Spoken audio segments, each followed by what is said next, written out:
هم الشياطين. ارجعوا إلى الله، ارجعوا إلى الله. لا شو بدك؟ لا إله إلا الله محمد رسول ارجعوا إلى الله. بس نذبح النائب العام ولا لا؟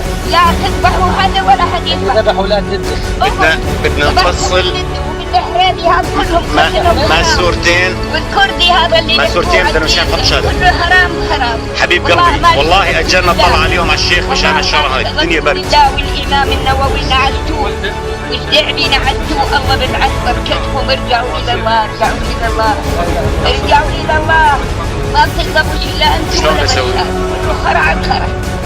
لا انتم ولا هو. حجة ما احناش فاضي توكل على الله. حجة توكل على الله. لا انتم ولا هو. وما في نصر لا لكم ولا إلكم. وتظلوا تقتلوا بعضكم مثل الحمير، مثل الدبش، مثل ارجعوا لله. ارجعوا يا بنتي، ارجعوا. ارجعوا الى الله. ارجعوا الجبر هالقده. ما انتوش حاسين بإحسان. بين الله بين الله. بالدنيا بيقول لك صلى استخارة كان يصفق يسقط النظام. اسألي سقط؟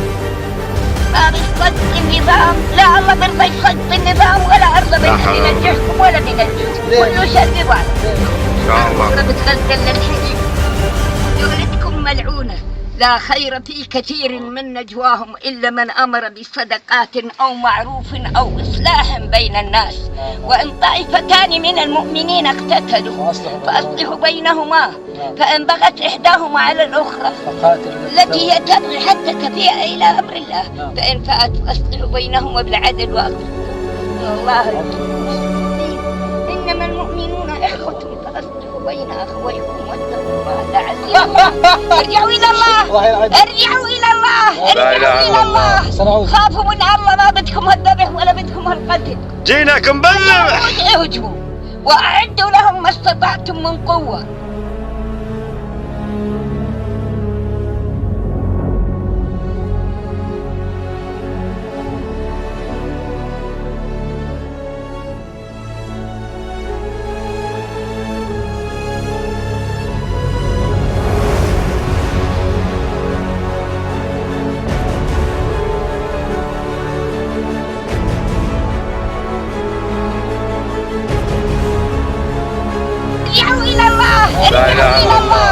خافوا من الله. ما بدكم الذبح ولا بدكم القتل. جيناكم بالذبح. اهجموا وأعدوا لهم ما استطعتم من قوة ومن رباط الخيل ترهبون به عدو الله وعدوكم. يوم هرب الزيران الشاطرة اللي متخفيين انهم يمكن حول ما تناشرون. اما يوم جتكم مصاري امريكا وسلاح امريكا بدكم تقتلوا بعض. كيفوا عقتل بعض. ارجعوا الى الله.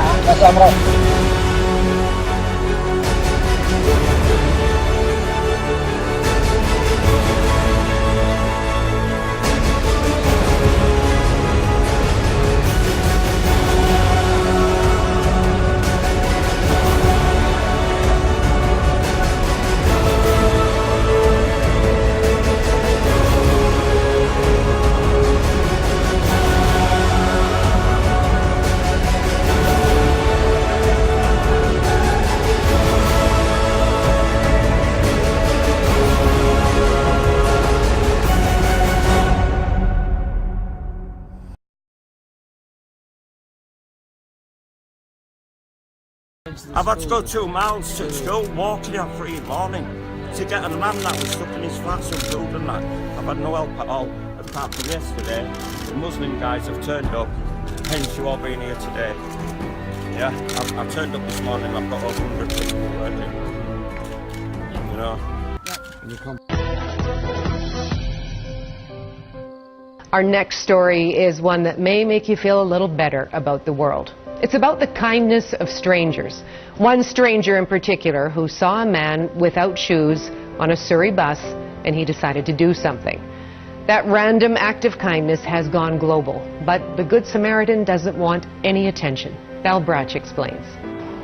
It was a bus ride Surjit Singh Virk says he won't soon forget. On Saturday, the off-duty bus driver was returning home from the Vaisakhi parade in Surrey. Virk noticed a man without shoes on the bus, and then a stranger who decided to do something about it. He was sitting here, he was just sitting right here, and then he was sitting here, then he slid the shoes toward him. Then he started, putting the shoes on. Verk asked if he could take this photo of the man who had just been given a pair of shoes by a complete stranger.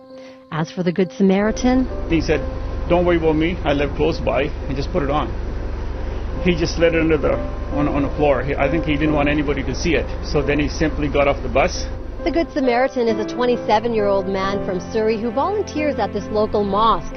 He said good deeds like this are part of his Islamic faith, and he wishes to remain anonymous. A nice, quiet gentleman who's a practicing Muslim. He's become more practicing from my observation over the last few months. He was simply doing it without anybody knowing it.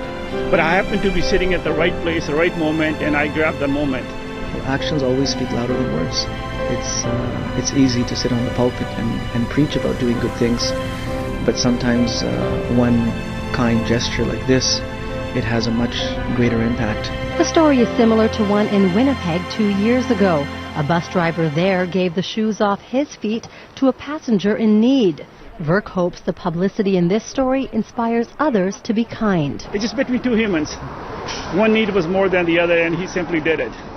It was very, very inspiring and very soul-touching for me. Val Bratch, CBC News, Surrey.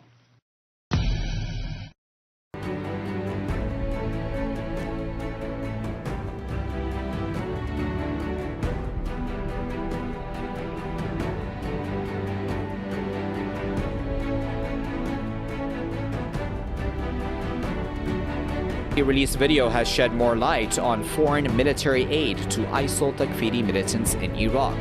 According to Iraqi media, the video released by the Iraq-based Hezbollah brigades shows a U.S. Chinook helicopter dropping 2 boxes full of weapons for ISIL militants by flying at a low altitude in the Al-Abbar area south of Fallujah. The video has been recorded on February the 9th. Earlier, there were reports that some U.S. helicopters landed in Fallujah, which is the main base of Takfiri militants in Iraq. The reports fueled speculation that the U.S. is providing militants with weapons. That prompted Iraqi lawmakers to urge the government to open an investigation into that matter.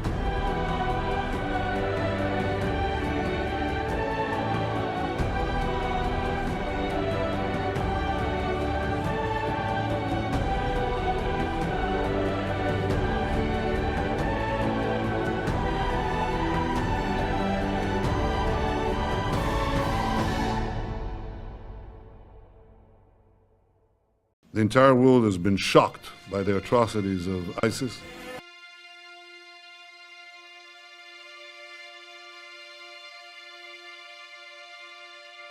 You tell the story about how you tried to find out what they call the Mossad when they deal with publicly? I thought it was a reasonable question, but the trouble is you can't pick up the phone book. There's no Langley in Israel that you can look up, CIA, or in our case, the Mossad. We thought we should ask, what shall we call it in English? You can translate the Hebrew words, as I said, Mossad is institute, but when they write a letter to their friends in the CIA or the British intelligence, what do they call themselves? It took a while. It was a matter of asking the Prime Minister's spokesman. The best you could do, because officially the Mossad is under the Prime Minister's office. And I think he sort of wondered why you want to know and all that, so we explained. And he came up with the Israeli Secret Intelligence Service. And if it were to have initials, it would be ISIS. And he came up with the Israeli Secret Intelligence Service. And if it were to have initials, it would be ISIS. Wake up.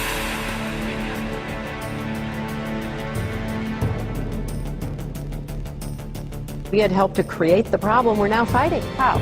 Because when the Soviet Union invaded Afghanistan, we had this brilliant idea that we were going to come to Pakistan and create a force of mujahideen, equip them with Stinger missiles and everything else to go after the Soviets inside Afghanistan. And we were successful. Now you look back, the people we're fighting today, we were supporting in the fight against the Soviets. Last night, on my orders, America's armed forces began strikes against ISIL targets in Syria. U.S. counterterrorism officials asking, why are ISIS fighters driving so many similar trucks, and where are they getting them from? How do we know that the arms that are going to the Syrian rebels are not going to get into the hands of ISIS? because if we had people who were there to funnel it to the right people, and I know these people, and I know who they are, and I know how to do it, and so do other people. You are basically saying that even in government at the time, you knew those groups were around, you saw this analysis, Sure. and you were arguing against it, but who wasn't listening? I think the administration. Intelligence officials in Pakistan say a local commander from the terrorist network Islamic State has admitted receiving funds transferred via the U.S. Today, we learned that the same group may now be in possession of a deadly cache of American-made firepower Stinger missiles. You think it was a willful decision? A willful decision to go support an insurgency that had Salafists, Al-Qaeda, and a Muslim willful Brotherhood. decision to do what they're doing, which you have to really ask the president, what is it that he actually is doing? U.S. military aircraft have dropped ammunition in areas held by ISIL terror group in Iraq. According to volunteer forces who are fighting the terrorists, American helicopters dropped boxes of weapons in Yathrib and Balad districts in the Salahuddin province. We now hear that President Obama will ask Congress for $5.3 billion to equip and train Iraqi soldiers and quote-unquote moderate Syrian rebels to fight the Islamic State militants. Reports say the U.S. military has airdropped weapons for the ISIL on several occasions. Last month, I ordered our military to take targeted action against ISIL to stop its advances. Last month, I ordered our military to take targeted action against ISIL to stop its advances. We're speeding up training of ISIL forces. We're speeding up training of ISIL forces. Do you know that he made the Air Force drop leaflets telling the ISIS truck drivers to get out, that bombs were going to fall? Did you know that? Does anyone know that he did that? This is going to make people think twice about this guy. This is not as clear as it may be of he's just a pacifist or a liberal. There's something more here, Donald. Unclassified reports have estimated that in just the first 12 months of renewed ISIS operations in Syria and Iraq, they've recruited more than 22,000 foreign fighters. At least 4,000 are Westerners. So those are Americans, Brits, French citizens, German citizens.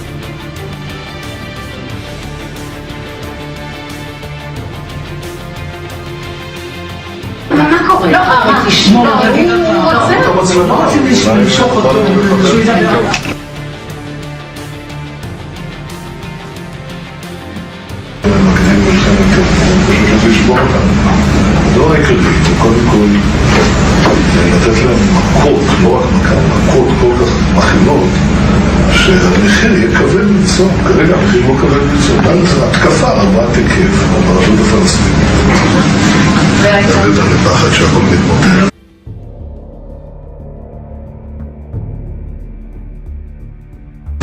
רגע, אבל אז שוב העולם יגיד מה אתם חושבים?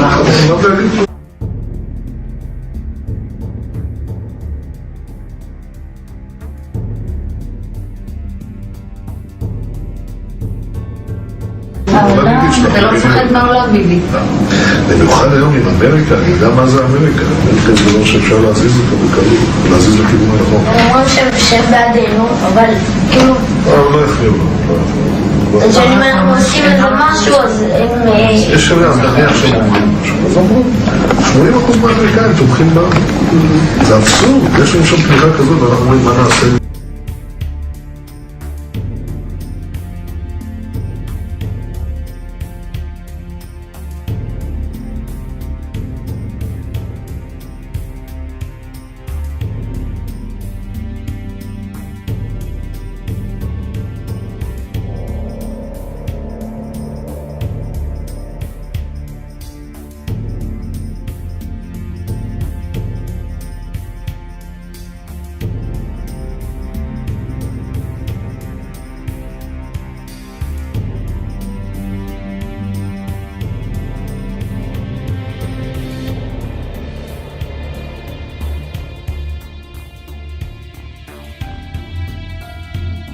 I say to you, Assalamu alaikum. What do you say to me?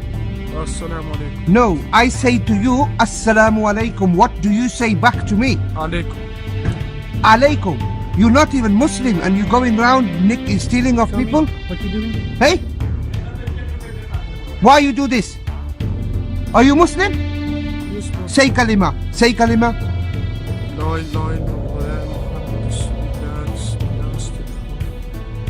This is kalima? This no kalima. You can't even see kalima properly. You don't even know how to reply to Assalamu alaikum. How you Muslim? Why you do this? Your lady, this lady there, I give him salam. She don't even know how salam. Call the police, then they take them. This one. Yeah, this one. Are you from? Where are you from? Romania? Bosnia. Where are you from? Bucharest? Bosnia. Bosnia. You know Bosnia. No Bosnia. But What is Prophet name? What is Prophet name for Islam? Prophet name? Yeah. Muhammad. Muhammad. Okay, where he, which country, where he born? Which country he born? Where you born? Yeah.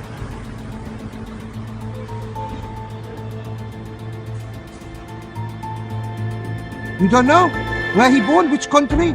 If you're Muslim, you should know where he born. Where you born? Which one? Why you ask me? I know. I am Muslim. I ask you question because you lie. Which one? You know Muslim. No, which one you want to say? Which? From where are you from? Yes, where are you from? Bosnia. Muhammad. Where is Muhammad sallallahu alayhi wasallam? Where he from? But what you know? Where he from? I ask you, you stupid. Where he from? Pakistani. Brother, do you want to slap now? Shall I slap you or shall I tell my friend to slap you? You taking the mic. I have got fasting. You go. I call the police for you now.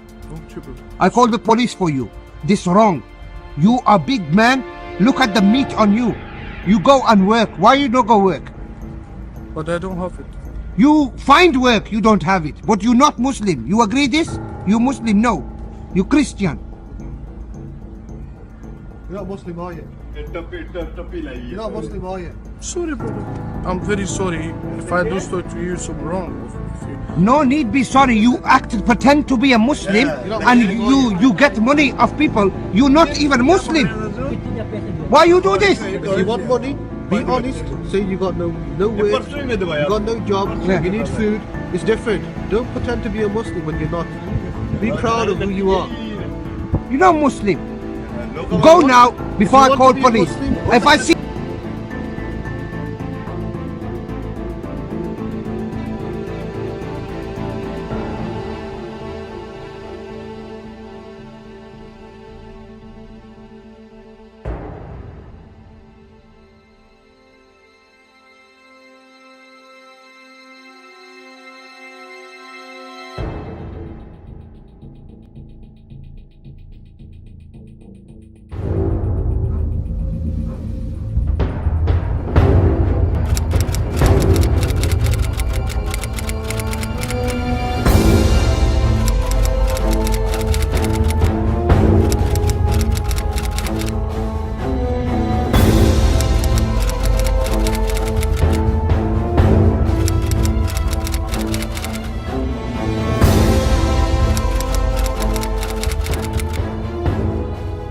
لم يجري ما في حسابه حساب الله هو أقوى. انفجر المجرم واستشهد عندنا رجال وشباب وأطفال وسالت الدماء في ليلة مباركة، ليلة 28 من رمضان قبيل العيد. بسم الله.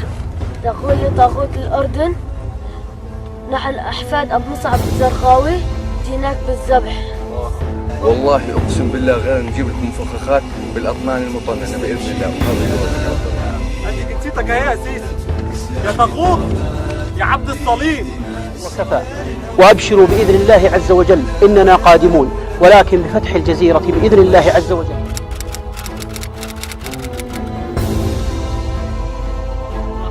الله تعالى كل من يقف في وجه الدولة الإسلامية سيلاقي هذا المصير. رفعوا بشامنا أسرح الرايات.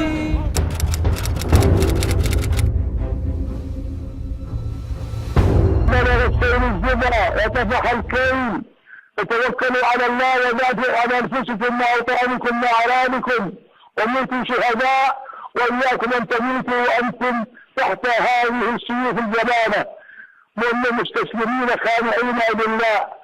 موتوا وأنتم أعزاء. دافعوا عن أرضكم وأرضكم. ولن ليس كل من قال لا إله إلا الله معصوم الدم حتى وإن صام وصلى وزعم أنه مسلم. أفتعتقدون أن كل من أما القبلة ونطق بالشهادتين يعصم دمه ولا يكفر مهما فعل؟ كلا.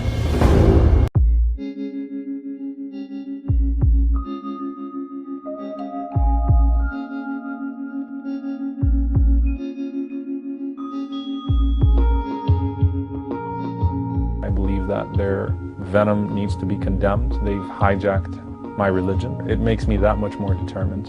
When I see that hateful groups are increasing in their hatred towards us and trying to delegitimize us, that tells me that we're doing something right.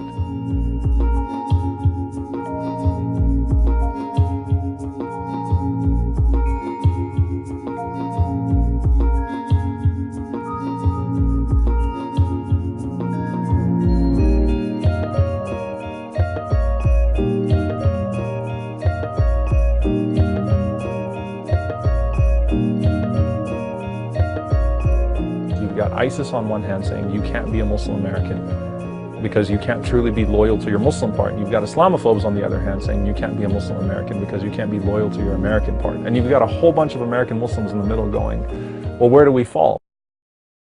Turn to the war on ISIS and new questions this morning about the latest terror tape. Experts trying to determine if the leader of the group that brutally executed 21 Christians is American. ABC's Brian Ross is with us now with the very latest. And good morning, Brian.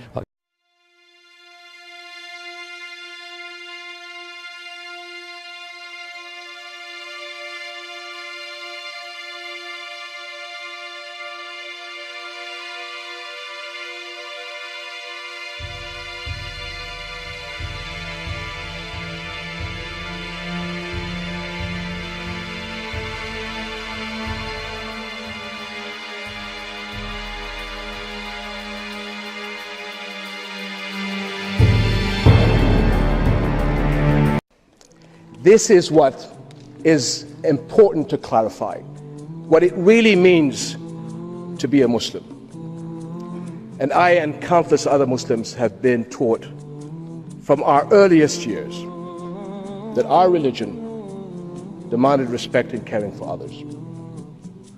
The Prophet Muhammad, peace and blessings be upon him, said, none of you has faith until you love for your neighbor what you love for yourself. This is what it means to be a Muslim. Among the very names of God we hear the compassionate, the all-merciful.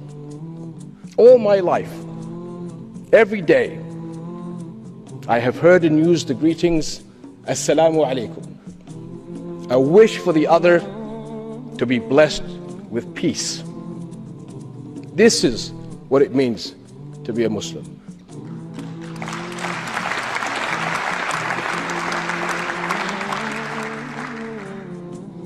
More than 1,000 years ago, before the Geneva Conventions,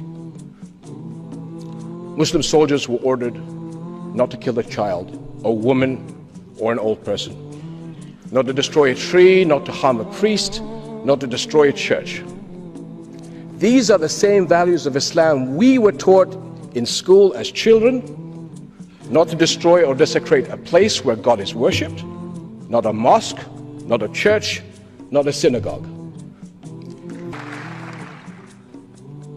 History, geography, and future bind us. Let no one separate us, because together we can create pillars of mutual respect that will support the common good for generations to come. Thank you very much.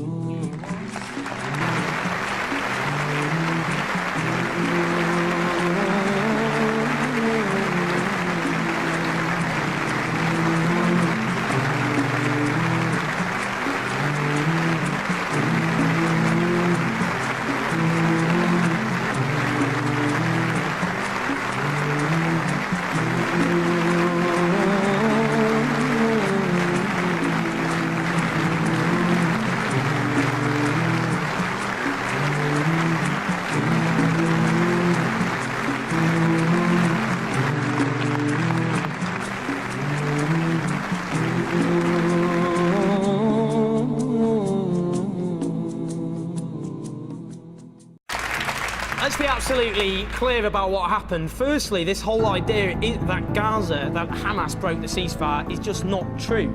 In fact, it was broken after, in October, Israel killed 15 Palestinian fighters. They shot dead a mentally disabled Palestinian. They killed another 13-year-old in an intrusion.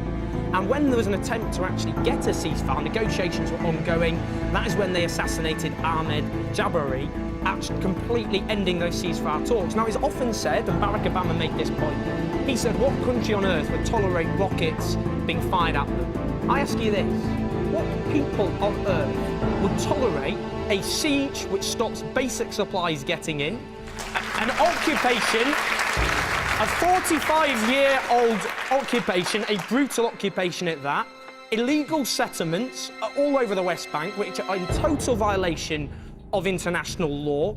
And what we've seen in the course of this onslaught are the deaths of 158 Palestinians, at least 30 of whom are children. And I don't want to just throw statistics around. I'll give you one example of one of those children. Omar Misharan, he was 11 months old. He was a little boy, the son of a BBC journalist, and he was killed in a so-called targeted strike. Now, we all want a secure and lasting peace. When we have Israeli ministers, like the Interior Minister, calling for Gaza to be sent back to the Middle Ages, when in the last offensive we had another minister calling for a Holocaust to be inflicted on Gaza, when we have the son of Ariel Sharon, who wrote in the Jerusalem Post talking about how Nagasaki and Hiroshima were possible solutions to be inflicted. When we have those people, we won't get a secure peace, but the way we will get it for Arabs and Jews alike, to end the occupation, end the siege of Gaza, and dismantle the illegal settlements, and finally have a just settlement for the Palestinian people, ensuring peace for Arabs and Jews and the region as a whole.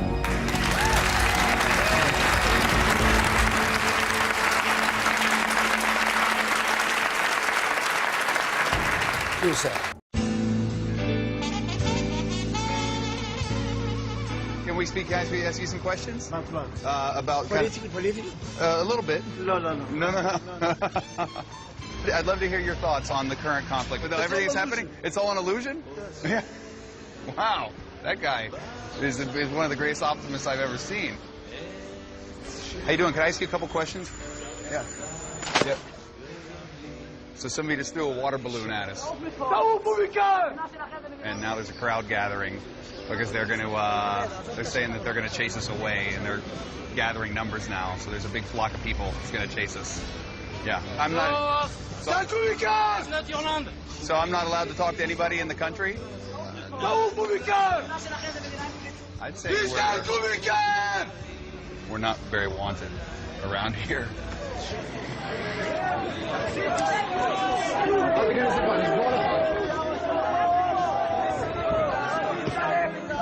This place is no joke.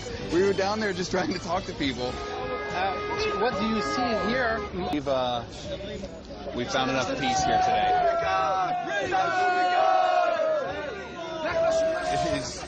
It's no joke. I'm going to my car. I'm going to my car. Dude. Yeah. I'm going in my car.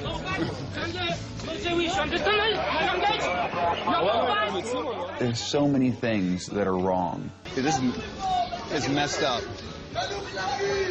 There goes my friend. See you.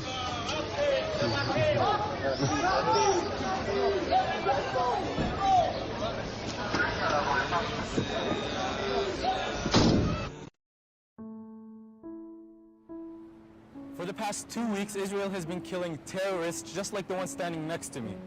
These two girls will be holding out this sign to see how people react when they are labeled that way. Yeah, I've been reading a lot about it, and it really makes me very sad. Yeah. But I really think that's awesome that you girls are doing this. You want to hug us? Yes, I do.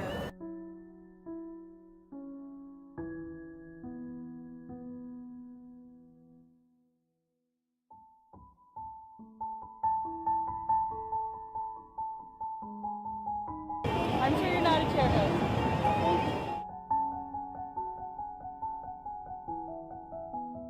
You beautiful ladies ain't terrorists. Are you for real? Because people assume that you're wearing this, that you've been your house in here. Yeah, you're doing a good thing. Okay, can I get up? You want a hug? Yeah, of course I want a hug.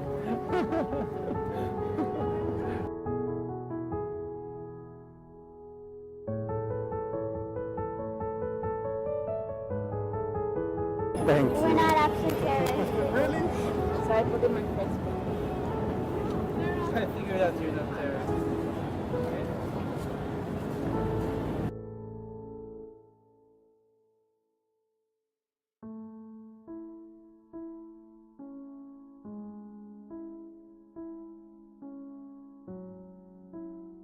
Yes. Yes. Oh, thank you. Very good job you're doing. Thank you. I support you guys. Alright, okay. Thank you so much. Thank you.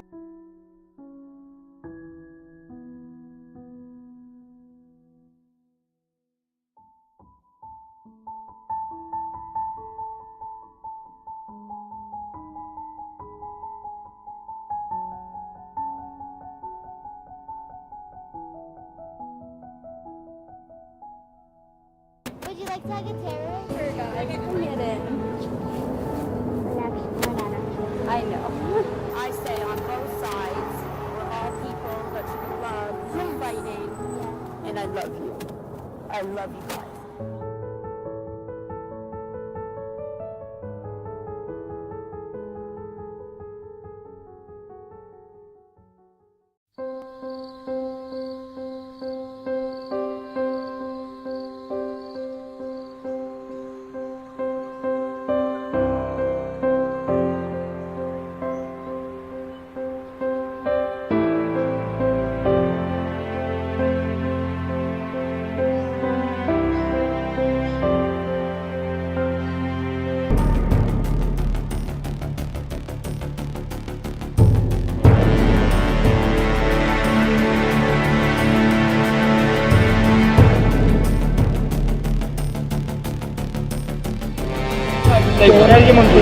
שילמתי, 139 שקל, ככה. לא. If she's got water in her hand, you have to be careful, because she'll scatter it at you. If she has Coca-Cola, then she'll make you into a black Christian. Be careful. Don't come close to the rabbi. Don't come close to the rabbi. מה תצלם אצלי? מה תצלם אותי? אנחנו הולכים עכשיו להגיש תלונה נגדו. תגישי. מה עשה לך כלום? מה קרה? מה הוא עשה לך? לא עשה לך כלום. אנחנו עדים. מחוצפת. מחוצפת.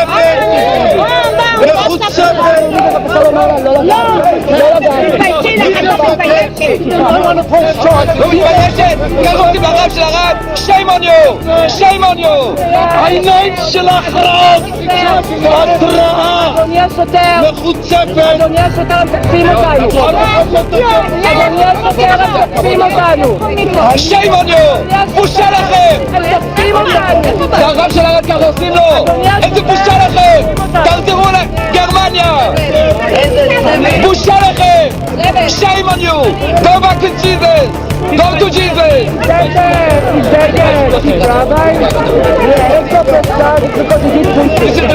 shame on you! בושה!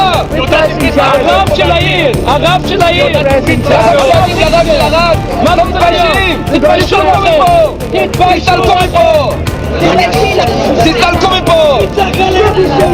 שיהיה לך טוב, יצחק רדלדי! You didn't see her face in talk. Oh, that was good. Hey, you beef up. Let's go. Get away from here.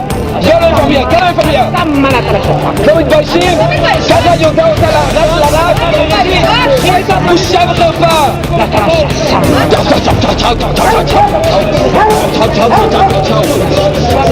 להצבעה עומדים לצעוק על הרב של הרב, ככה היא עושה.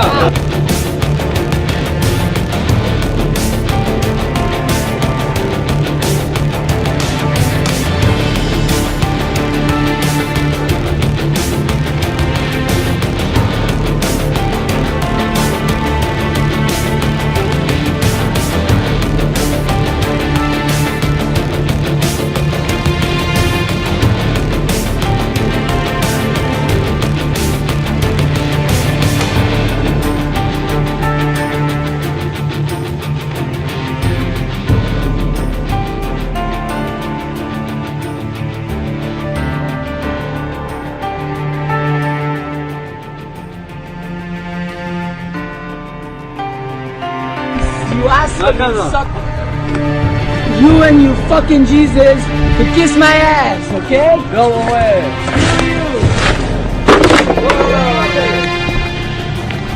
Don't camera, no camera. I break it. Camera, don't take picture. Okay? Screw you, you Nazi. You fuck. Don't take camera. I break your camera. Don't take picture. Shabbat shalom. No picture. We don't want picture. Leave. What? You need to. You can't come in here. This is not your house. We kill people. Right?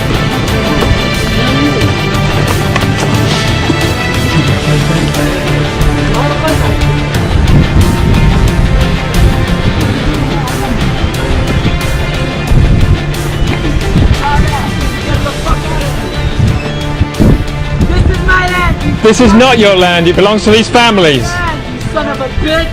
I'm gonna kill you and the Palestinians. You Nazi, you son of a shit! Hand for them, hello. This is my land. God gave it to me. Fuck you! Go back, hand for them. Nazi! Call everyone you want. This is my house. This is my land. God gave it to me, and fuck you!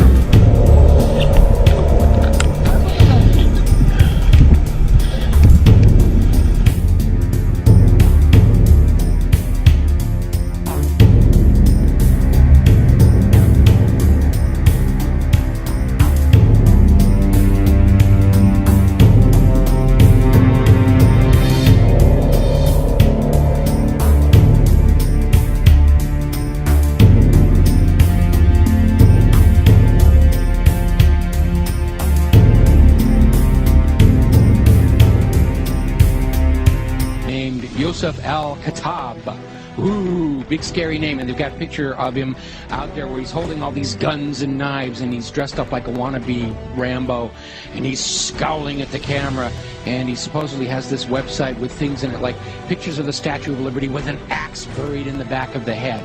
I mean, very heavy-handed, very over-the-top. There was also a link to a puppet show mocking Danny Pearl's beheading. Take a look.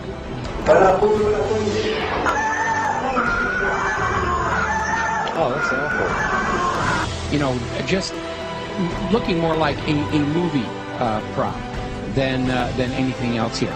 So, as it turns out, this is another fake. His real name is Joseph Cohen. He's a 39-year-old New York City taxi driver, as you mentioned. He called himself Yosef Al-Khattab, but he was born Joseph Cohen here in America. He is a Jew. And he is another manufactured front to try and convince Americans that Al-Qaeda is actually here in the United States. And this is why we've got to be doing this, doing surveillance on the American people and reading their email and listening to their phone calls and all this stuff, because you never know when we're going to get into a situation with the American Al-Qaeda. And it's all a front. It's a fake. He's up there. He's there to try and create an enemy that doesn't really exist in order to justify the totalitarian treatment of the American people and to encourage us to go and attack them before they kill us. They're already here on the home front. We've got to go bomb those gosh darn Muslims, because they're infiltrating America, and they're ripping tags off of couch cushions, and they're causing global warming, and we've got to go and it's nonsense. It's all war propaganda. A French newspaper has already reported on this, but your Jewish masters in the U.S., especially your terrorist Senator John McCain, will not allow it to be publicized. And here is the same Jewish terrorist Simon Elliott masquerading as a leader of the Islamic Caliphate. And here he is hanging out with your Senator John McCain, orchestrating and funding the new terrorist group. This is all nothing but a charade. And do not think for a minute this is just an isolated incident. They have been doing this for a long time. It is time to round up and arrest the majority of U.S. congressmen, senators, politicians, bankers, Wall Street executives, and corporate leaders, because they are all guilty of treason. Believe that ISIS actually practices Islam has Muslims struggling to differentiate themselves from the radical terrorist group. In fact, the two could not be farther apart. Our Kristen Volk joins us now with a closer look at true Islam and how ISIS has twisted the religion's reputation. Lee, they have twisted it so much that Muslims tell me they have a name for it: Islamophobia. They feel that prejudice much more now in the days following the attacks in Paris. And as local mosques are stepping up their security, Muslims here tell me they are working hard to educate others about their religion. So when you go to place this scarf, I pin it from the back normally, and then kind of wrap it around her head, depending on the length of the scarf. Cleveland State student Sarah Muhammad wants people to ask her why she wears a headscarf. Just like that. And she is eager to explain her religion of Islam to others. Personally, when you get these types of looks and you get people flipping you off and saying, go back to your country, and really inappropriate things are said to me personally. There is a backlash that we always see, a spike of Islamophobia after incidents like this. Muhammad tells me she hasn't felt any backlash in light of the Paris attacks yet, but Issam Zaim is preparing for it. He is the former president of CARE in Cleveland, the Council on American Islamic Relations. This got to stop. We should not allow ISIS to win, because that's exactly what they want to do. They want to create a wedge between the American Muslims and their fellow Americans. And if we allow them to do that, they will succeed. Zaim and Muhammad explain that it is strictly forbidden in Islam to kill any living being or commit violence. They say it's even written in the Quran. The Quran specifically states that these types of actions are against our beliefs. And in accordance with her beliefs, Muhammad says she strives to always be kind and accepting of others and their beliefs. And I really just want to allow myself to be approachable and allow myself to be a student that no one's intimidated by. Muhammad says she wears a headscarf, or hijab as it's called, because her religion dictates that Muslim women be modest in public. Headscarves hide a woman's hair in hopes that men focus on a woman's intelligence and personality instead of her looks. Live in the studio, I'm Kristen Volk, News Channel 5. It knows very well that the caravan of Toyotas ISIS drove across Syria into Iraq matched the same trucks the U.S. State Department gave to the Free Syrian Army. ISIS and the FSA are united, cutting deals and celebrating together. Former president of the FSA Military Council joined the celebration with his brothers. كيف هي علاقتك مع دولة الإسلام في العراق؟ جيد. أنا علاقتي مع تتواصل معهم؟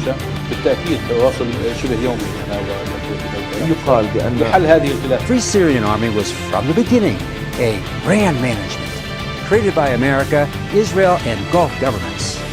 Their leaders were marketed as the face of the Syrian opposition, while serving as conduits of CIA, Saudi, and Turkish support for the more effective al-Nusra and brutal ISIS. It's these moderates, allied in brotherly love with ISIS, who will funnel off the latest $500 million from Congress to slaughter the Alawites, namely Assad, protector of Christians. Samantha Power, married to neocon Jew Cass Sunstein, doesn't care about Christians. Toppling Assad is the Jewish aim. Well, let's talk about this moderate opposition in Syria. I'm a little confused at who we're training them to fight. Are we training them to fight ISIS? Are we training them to fight Assad? Who are we training them to fight? Well, as you know, our national security imperative is to go after ISIL. But is that what the Free Syrian Army wants to do? I thought the Free Syrian Army was trying to fight Assad, that they've been fighting side by side in some cases with ISIS. That's why, do they know that's why we're training them?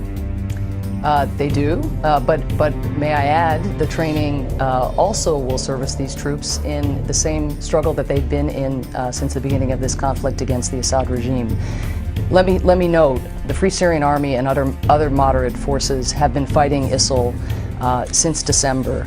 They have pushed ISIL out of strategic areas. Liar. We just heard the former Free Syrian Army president describe relations with ISIS as brotherly. The fraud begins anew. Arm the moderates and our weapons are siphoned off and sold to ISIS, or whatever leading terrorist group emerges. The Jewish neocon plan is to create a sphere of terror across eastern Syria, through northern Iraq, breaking up the arc of resistance and providing a buffer zone within which ISIS can take out Assad. One wonders who America takes orders from. 98% of its people, or neocon Jews?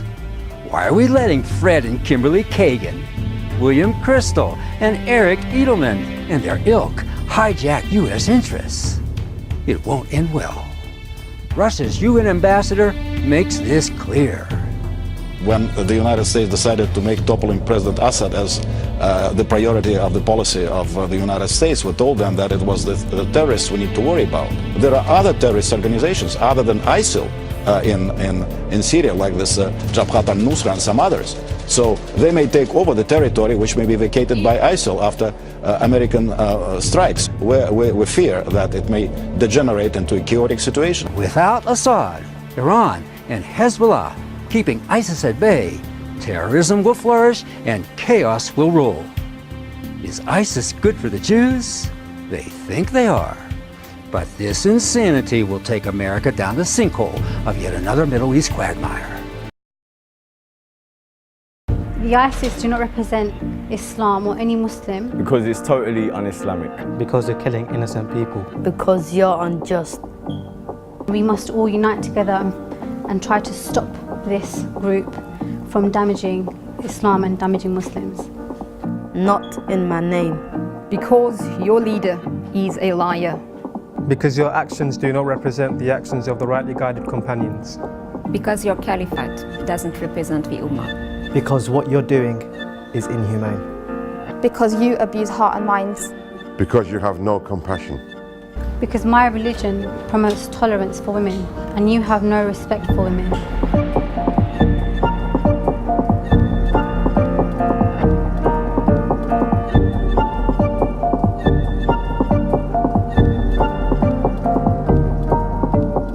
Not in my name. Not in my name. Not in my name. Not in my name. Not in my name. Not in my name. Not in my name. Not in my name. Not in my name. Not in my name.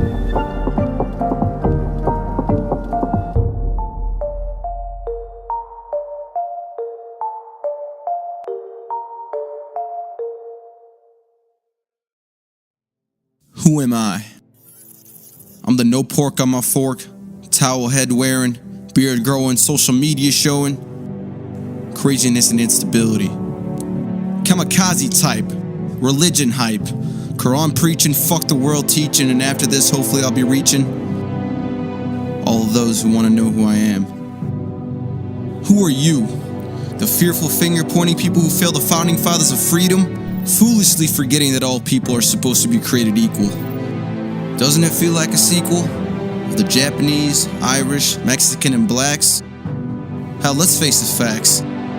Anyone deemed not politically right, meaning not particularly white, has to fight a blatant and unjust battle to hopefully win and hopefully fit in, but continuously being held down by the tone of his or her skin. A fight not needed on American soil? That's the battle of religion. Who am I? I'm the one who partakes in my beliefs, whether it's a kafir on my head or the prayers being said 5 times a day. I have the freedom of religion given to me by the ones who passed the amendment. My freedom now feels like the right of resentment. The new Native Americans being forced and coerced to give up what I believe in. If Muhammad talked to Jesus, they would agree it's such a sin. To have so much hate about something so misunderstood and mishandled. I believe in keeping right with the 5 pillars. No hate in my heart, but no love for propaganda and scandals. Who are you? The ones who choose to be taught by social media, YouTube videos, Facebook, and Wikipedia? The lessons you're learning are not the percentage of all who praise Allah. Negativity on TV added with longevity create ignorant dollars. I feel in my whole being if time was taken to truly self-teach, each and every one of you would understand. At the end of the day, we're just woman and man, striving for a spiritual enlightenment. Maybe we could exchange information about each other's salvation instead of fighting this. You'll always be afraid of what you don't know, so ask and be answered. Ignorance can be a cancer and spread to the heads of the ones who can make a positive change. Imagine no more hate in your heart, or no more fear in your eyes. Would that be so strange? So who am I? One man, one voice. Free land, no choice, but to feel imprisoned by the society that lied to me by placing amendments that don't mean shit. Looking at me, you would never guess. And by the way I dress, with the clean boy next door look, that my religion could have some shook. I am Zayd Abdullah, ruler of my own self-worth, proud since birth to be Muslim. I was born a citizen of the USA, feeling betrayed from the discrimination of some who should feel dumb from the numb thought of not understanding. That certain few should not be branding a whole culture for the distasteful acts that have been done. I am once again American Muslim. I am proud. I am a loved one. I am a brother. I am a son. So, who are you?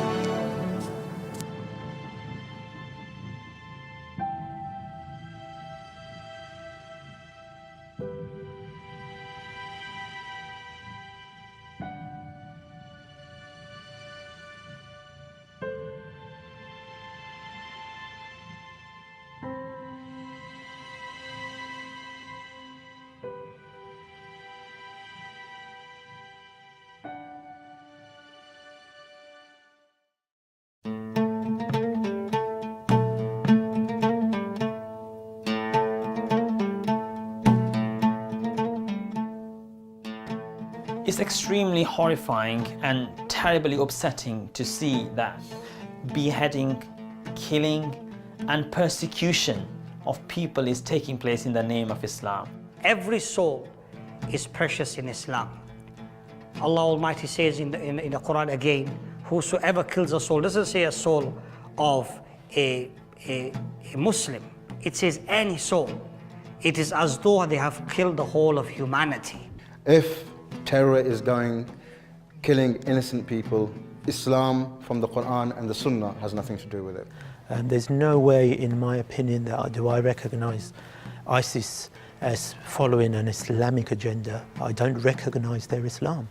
This isn't what Muslims stand for. It's not what I stand for as a Muslim. No right-minded Islamic Islamic person would entertain this kind of an ideology.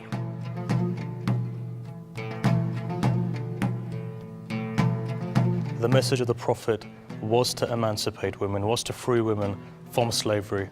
How can you even justify that you can kidnap mothers and daughters and sisters and use them as slaves and use them as sexual objects and beat them and treat them as their second-class human beings? If you know anything about Islam, the status of the woman is equal to that of the man. The roles are different, the status is the same.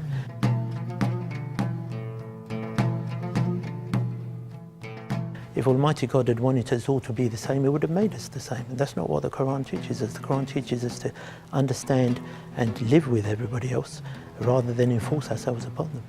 So today, if ISIS are killing the Yazidis, or if ISIS are killing Christians, or if ISIS are killing any other minority, including Zoroastrians or Sabians, what you are seeing is a violation of the treaty that the Prophet of God signed. And that treaty was universal until the last day. The idea that wherever Muslims live and however they are, they will protect their minorities who are living within their lands.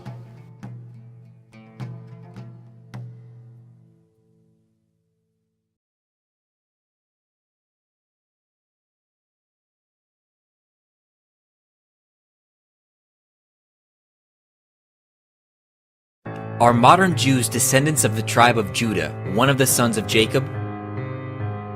Are European Jews really Gentiles, whose ancestors converted to Judaism? The facts are clear now, that most of those who call themselves Jews are not descendants of Jacob, whose name was later changed to Israel, and therefore have no claim to the land of Palestine. The October 29, 1996 New York Times, in an article entitled "Scholars Debate Origins of Yiddish and the Migrations of Jews," states, the Eastern European Jews were not really Semitic, that they were largely descended from the Turkish Khazars, who converted to Judaism in medieval times. Therefore, modern Jews have no blood link to the biblical Israelites. Jewish historians have established that at least 90% of all Jews come from a Turkish mix of people and are largely sourced from the Khazar kingdom. The Jewish scholar Arthur Koester provided overwhelming evidence in his book titled The 13th Tribe, showing that in the 8th century, Khazaria, which was greatly made up of the Turkish mixed people known as Khazars, converted to their national religion of Judaism, which was based on the Babylonian Talmud. He states in his book that the Khazar Empire, which in the Dark Ages became converted to Judaism, Khazaria was finally destroyed by Genghis Khan and his Mongol hordes, but evidence indicates that the Khazars themselves migrated to Poland and formed a Western Jewish community. They eventually migrated to other places like Germany and Russia. Christian churches and the general public have been deceived. Many Jewish historians are now admitting that they are not the true Hebrews of the Bible. And how can they be returning to the land of Israel when they were never there to begin with?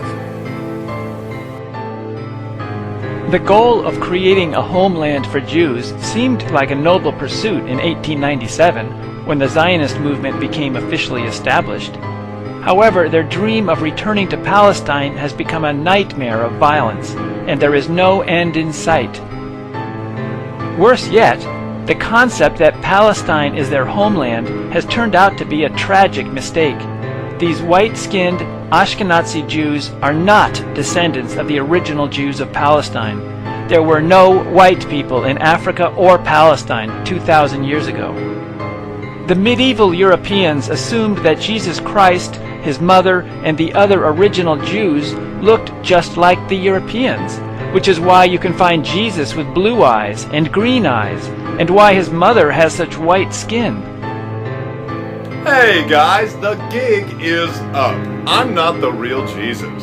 As a matter of fact, the fella's name wasn't even Jesus. He had a Hebrew name. There wasn't a letter J until a few hundred years ago. With that being said, I have fooled the whole world into the biggest sham of all time. The name and identity of the real fella has been taken over by me. There are thousands of paintings of Jesus and they don't even come close. Jesus was the creation of the Roman Catholic Church, which served to replace the real fella who probably looked more like Morgan Freeman. But who cares? The truth doesn't matter, as long as you pay your tithes. Gotcha. In 1976, Random House published a book that should have hit Christians like a storm, but instead, they chose to ignore it. It dealt with the racial origin of the people calling themselves Jews, and whom the churches and the Jews themselves generally insist are God's chosen people.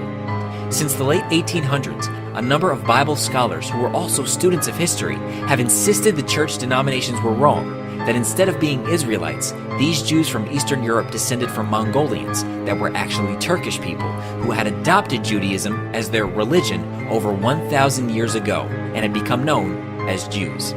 These Bible scholars were ignored or condemned and often called cultists or anti-Semites. The 13th tribe proves beyond doubt that modern Jews are not biblical Israelites. Every church member in America should insist that their pastor investigate these claims. Henry Ford, founder of the Ford Motor Company, assembled a staff of experts to research the origin of European Jews who had been entering America in large numbers since the 1880s. Ford's research cost him several millions of dollars, and in 1923, he published the results in a 4-volume work titled The International Jew. It was Henry Ford's conclusion that the Jews were not descendants of the biblical Israelites. Ford further proved that these Jews committing all sorts of crimes while under the cover of being called chosen people of the Bible were rapidly taking economic and political control of America. Henry Ford also claimed that the Jews had secretly gained control of most Protestant seminaries and Christian book publishing houses and had been able to remove almost all criticism of Jews from Christian literature. In summing up his findings, Henry Ford stated, "The Jews are not the chosen people, though practically the entire church has succumbed to the propaganda which declares them to be so." Ford's book caused a major uproar for a few years, but soon disappeared from colleges, universities, and public libraries and became unobtainable at any price. The churches continued to teach the lie that the Jews are God's chosen people, the children of Israel. Jewish-dominated news media began to refer to Jews always as Israelites. Anyone opposing the Jewish control of the nations was immediately branded anti-Semitic. and Jewish-dominated seminaries taught new ministers to quote Genesis 12, verse 1 through 3, and sternly warned their flocks that anyone speaking unfavorably of the Jews would be cursed by God. Jewish control of American society, politics, and religions continued to increase. In 1951, retired U.S. military intelligence officer Colonel John Beatty published a scholarly book titled Iron Curtain Over America. Colonel Beatty gave overwhelming evidence that the Eastern European Jews were actually Khazars and had no racial ancestry in Israel at all. In Colonel Beatty's book, he states that by 1951, these Jews had a stronghold on American politics, on banking and credit, on all sources of news, on the entertainment industry, on America's education system, and that they were the predominant race as judges, lawyers, doctors, and organized crime. The Jewish news media refused to review the book. Jewish book dealers refused to handle it. Christian bookstores ignored it, and only a few thousand copies were distributed. Most Americans never heard of Iron Curtain Over America. Now, because of renewed interest, both are now obtainable.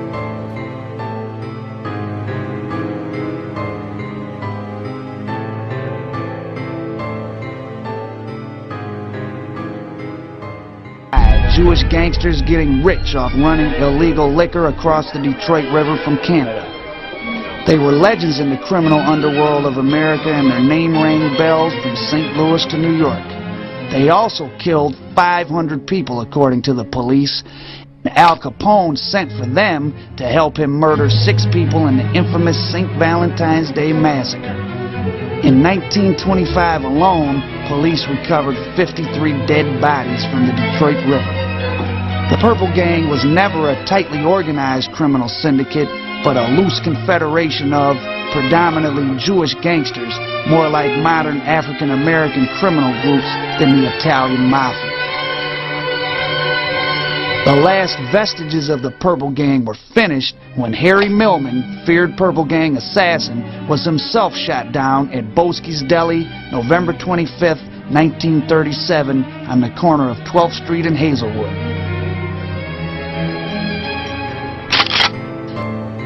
In 1977, Colonel Curtis B. Dahl published a book titled Israel's $5 Trillion Secret. He was the former son-in-law of Franklin Delano Roosevelt and a personal acquaintance of many high officials in the U.S. government since the 1930s. Colonel Dahl proves again, from reliable sources, that the Jews are not Israelites. In fact, Colonel Dahl calls their masquerades as Israel the greatest hoax of the last centuries.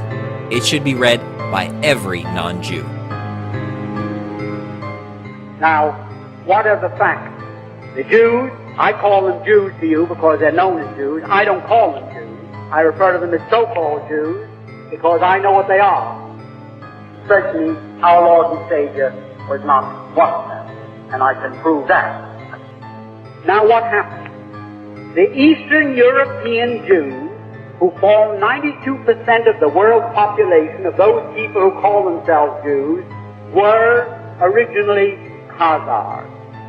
They were a warlike tribe that lived deep in the heart of Asia. And they were so warlike that even the Asiatics drove them out of Asia into Eastern Europe. There's a scripture in the Bible that most scholars skip over. Revelation chapter 2 verse 9.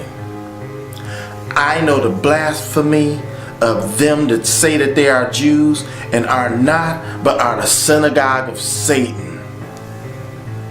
The Bible scholars would have you believe that in 95 AD there were individuals calling themselves Jews in order to join the church at Smyrna. But notice, the Jews met in a synagogue. They did not need to join the church of Smyrna. If the Jews who created the state of Israel in 1948 were not the true Israelites of the Bible, but Gentiles whose ancestors converted to Judaism, then wouldn't it be true to say that this so-called regathering of Israelites is but one big lie?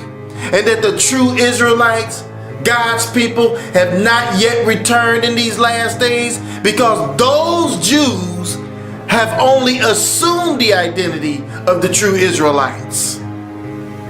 Many Arabs today are aware that these are imposters that dwell in the land, and they want them out of Israel. Any comments on Israel? We're asking everybody today. Any comments Tell them on to Israel? get the hell out of Palestine. Ooh. Any better comments? Remember, these people are occupied, and it's their land, not German, it's not Poland. So where should they go? What should they do? They go home. Where's the home? Poland. So the Jews, Germany. You think Jews go back to Poland and Germany? And America and everywhere else. This is why Jamal Abdul Nasser, the former president of the United Arab Republic, said in 1956 that he could not respect the Jews because they left Israel black and came back white. What are they? They are the synagogue of Satan. Christians don't recognize this because they are deceived. They are sending millions of dollars over to Israel each year, thinking that they are helping God's people, but instead they are funding the synagogue of Satan. Christian churches and the general public have been deceived. Jewish historians are now coming forth stating that they are not the true people of the Bible, and how can they be returning when they were never there to begin with?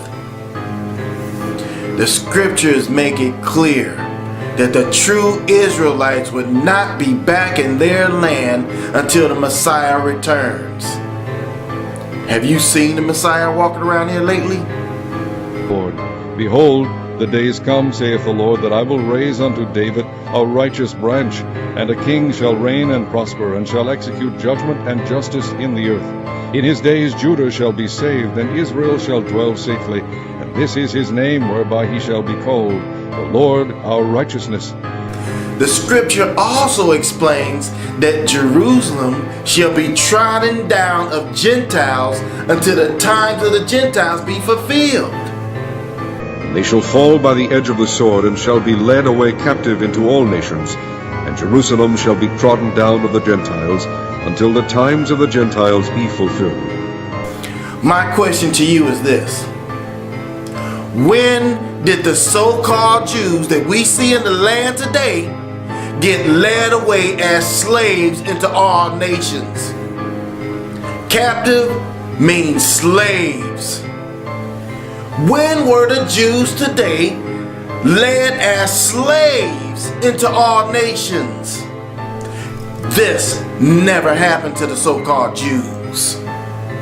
The so-called Jewish Holocaust was not a slavery.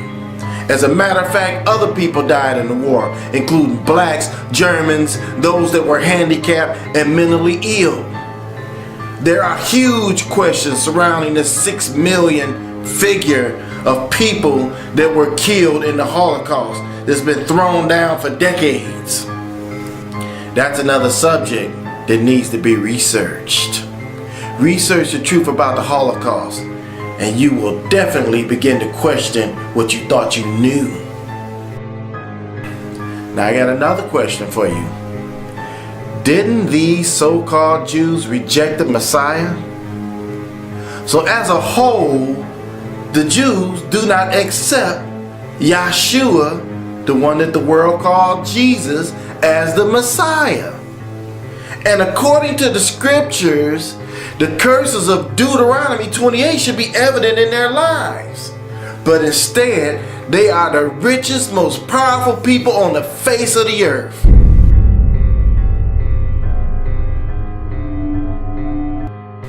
I leave you with this scripture. I know thy works, tribulation, and poverty, but thou art rich. And I know the blasphemy of them that say that they are Jews and are not, but are the synagogue of Satan. Who call themselves Jews? Who worship in the synagogue? I rest my case. Hey, did you know that Pope Alexander VI commissioned Leonardo da Vinci to reinvent Jesus in the image of his own beloved son, Cesare Borgia? He felt that the Vatican needed a makeover because the real fella wasn't too appealing to the general public. So, voila, here I am, the modern version of the fake Jesus. Got you again.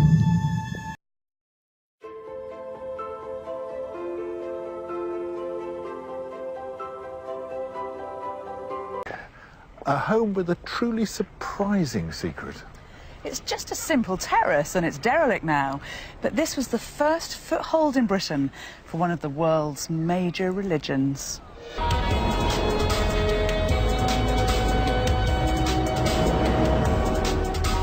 I'm in a city famous for many things. The Beatles, the famous football clubs, the Grand National, and of course, the Mersey. But as a British Muslim, I think Liverpool should also be famous for one more thing, for the pivotal role it played in bringing Islam to this country.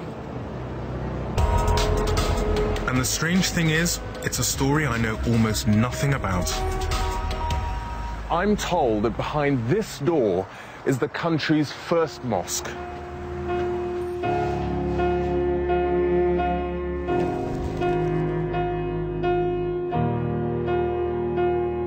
I wasn't sure what to expect, but it certainly wasn't this. I'm meeting Jahangir Khan and Ron Jeeves to uncover this extraordinary mystery.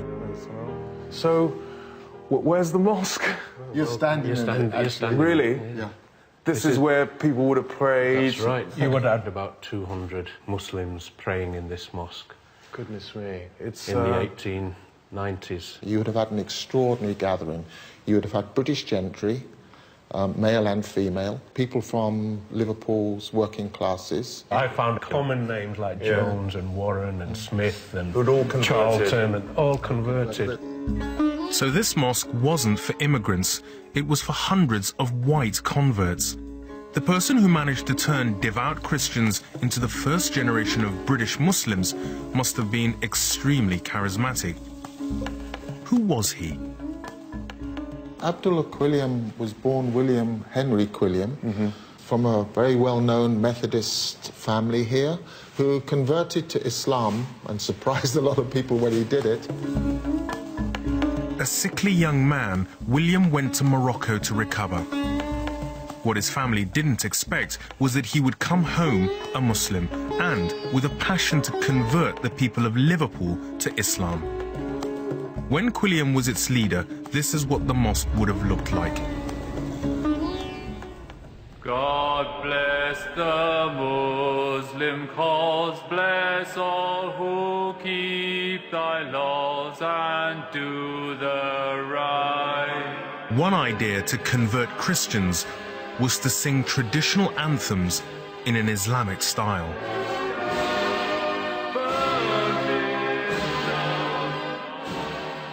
However, not everyone was happy to see a mosque on an ordinary street in Liverpool, and they made their resentment known. There was quite a lot of initial criticism, that's for sure.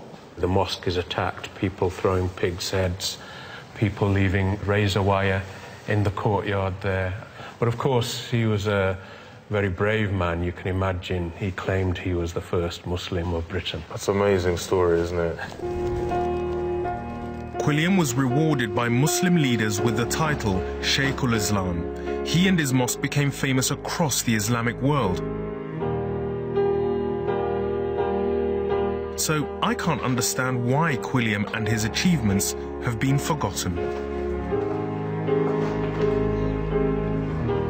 I think if we were talking about the first church or the first synagogue or the first ever Hindu temple in this country, you wouldn't find it in this kind of ruin.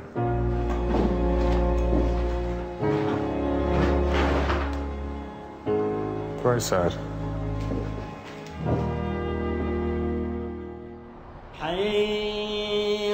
There are now over 2.5 million Muslims in the UK, many of whom might not be aware of Quilliam and his pioneering Victorian mosque.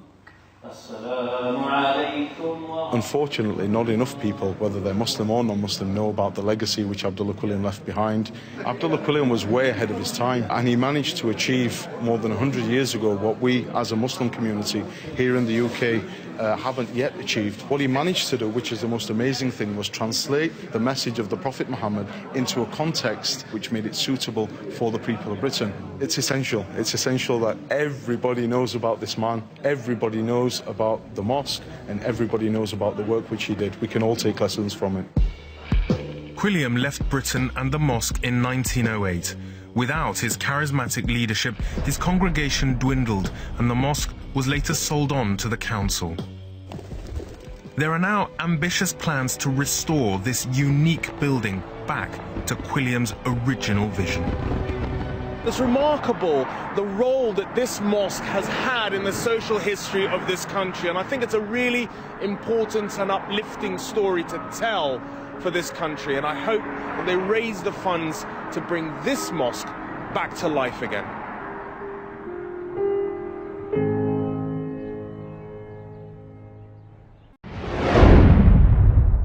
You are Khazarians. I don't give a damn. I can defend myself. You guys are Khazarians. And that's why Hitler killed us. Sorry? And that's why Hitler killed us. That's part of the reason. What was the other part of why he killed The other you? reason about the reason was ego. He wanted the land that you guys had through financing and banking, because you guys controlled the banking system throughout the world during that time. So Hitler killed the Jews because they were pretending do not to be repeat Zionists. my words.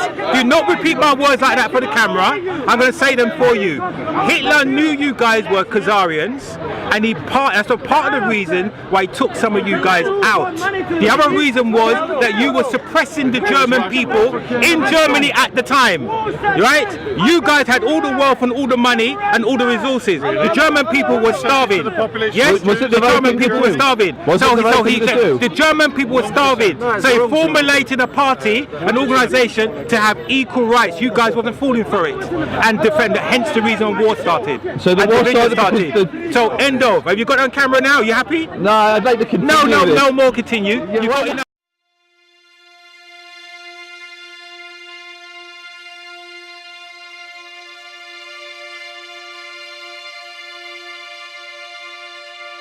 If you're not Jewish, I've got some great news for you. The former chief Sephardic rabbi of Israel has just proclaimed that the only reason that you, as a non-Jew, exists on earth is to serve Jews. Another Jewish religious leader says it's moral for a Jew to murder you and steal your heart or liver if a Jew needs one. Now maybe you think I'm making all this up, but I tell you, the Jewish extremist evil is too crazy for anybody to make it up. Now you probably haven't heard the rabbi's words yet.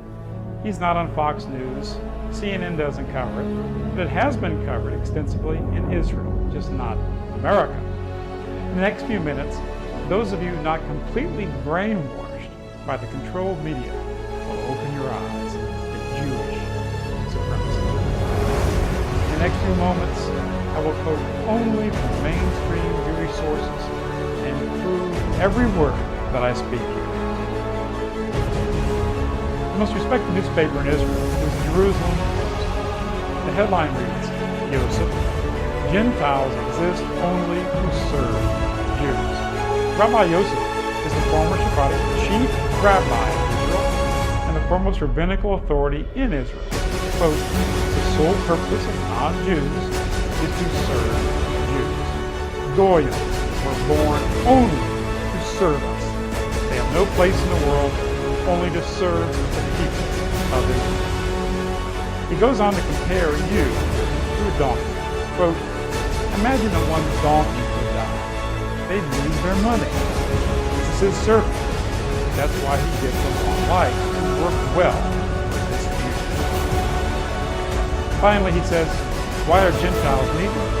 They will work, they will plow, they will sow, they will reap. We will sit like trendy and eat. That is why Gentiles work. Lucky us, we can finally understand why we were created. So we can be servants to Jews. How could I have been so wrong for so long? Gentiles are supposed to work. Jewish masters are supposed to serve and Now I finally understand the theory behind Lloyd Blankfein, Goldman Sachs, and Ben Shalom Bernanke of the Federal Reserve Bank. We work, they sit and eat, and take our money. Rabbi Yosef is the head of the Council of Torah Sages of Shas. Shas is a coalition partner in the government of Israel. Now, the concept of Gentiles being less than human is mainstream Orthodox Judaism. 95% of the Jews around the world are Orthodox. Abraham Kook, the religious mentor of the entire settler movement, said, quote, "The difference between a Jewish soul and souls of non-Jews is greater and deeper than the difference between a human soul and the souls of cattle." Kook's viciously racist ideas, against you, by the way, are taught at Talmudic College in Jerusalem. The college itself is named after this Kook. The Talmud, chief books of Jewish law, say clearly in a number of places that Gentiles are not even human beings, and it goes much further. I quote, "The best of Gentiles should be killed." Talmud sages explain this commandment by saying, quote, "The best of Gentiles should be killed just as the best of snakes should have their heads crushed." Nice. They obviously don't like intelligent Gentiles. They need to keep us dumb. And I guess now we know the purpose of inane American television.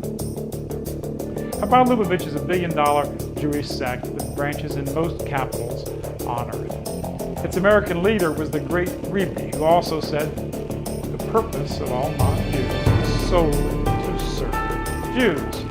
Chabad's anti-Gentile hate is well covered up by the Jewish-controlled mainstream media. For instance, a famous Chabad rabbi, Yitzhak Ginsburg, he wrote in the Jewish Week in his regular weekly column, and this, by the way, is the largest Jewish newspaper outside of Israel.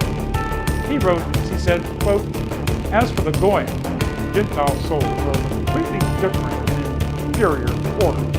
They are totally evil, no redeeming qualities whatsoever." He went on, "If a Jew needs a liver, you take the liver of an innocent non-Jew passing by, you sing him. The Torah would probably permit that. Jewish life is an infinite value in its life. There is something infinitely more holy and unique about the Jewish life than non-Jewish life."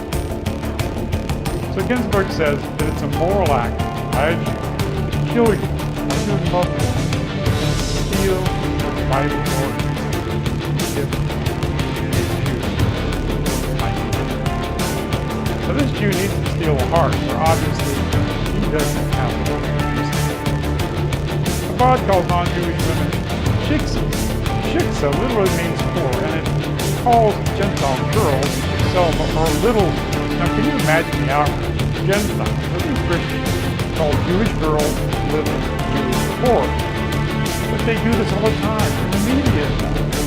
I'm sure they're Jewish and you're a shiksa. What? It means non-Jewish woman. Jews can get away with it. How does the mass treat a Jewish supremacist hate organization? Well, the New York Times said Chabad Lubavitch represents, quote, "the most enduring ideals of Judaism." For once, I agree with the New York Times. Chabad leaders are invited to the White House. And you know, so many extremist Jews work at the White House that Chabad has teach-ins for its fellow extremist Jews. No wonder the U.S. government always puts Israel over our. Chabad has a pass to every political leader in the Western world. They have the picture.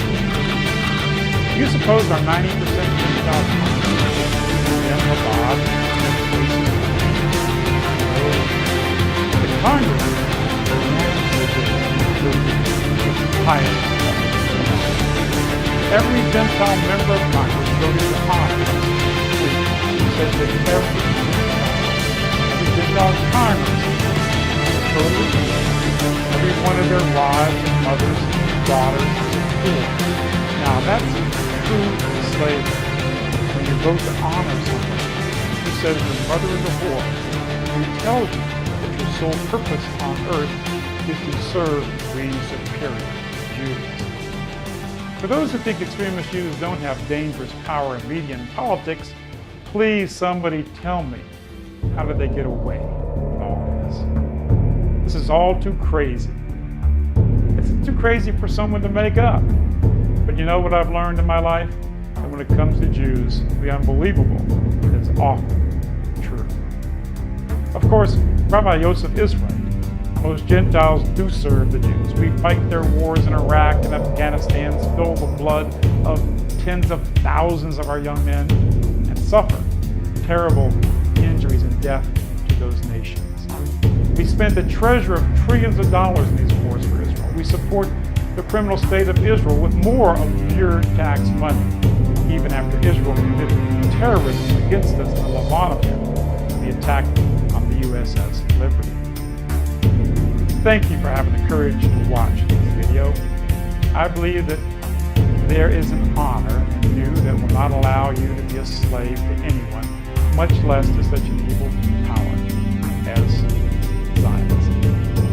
I pray that you'll join the millions who now say, no more wars for Israel, no more Jewish media lies, no more Jewish banking frauds, no more working, sowing, and reaping for Jewish masters. Even some courageous Jews are joining the fight against Jewish extremism, and I salute them. But you must be your own master. I believe you will help preserve freedom and diversity on this earth and oppose the tyranny of globalism. I believe that you will defend the right of the Palestinians and of all peoples to their own homelands, that we all have the right to preserve our own heritage. As Edmund Burke declared, all that is necessary for evil to triumph is for good men to do nothing. I'm proud to say I've done my part. I've given you my all. I've taken a lifelong stand with many years of tireless work. I've faced countless threats and even some physical attacks. I've endured vicious lies against me by the controlled media that go on every day. And more than once, I've even lost my freedom for a while.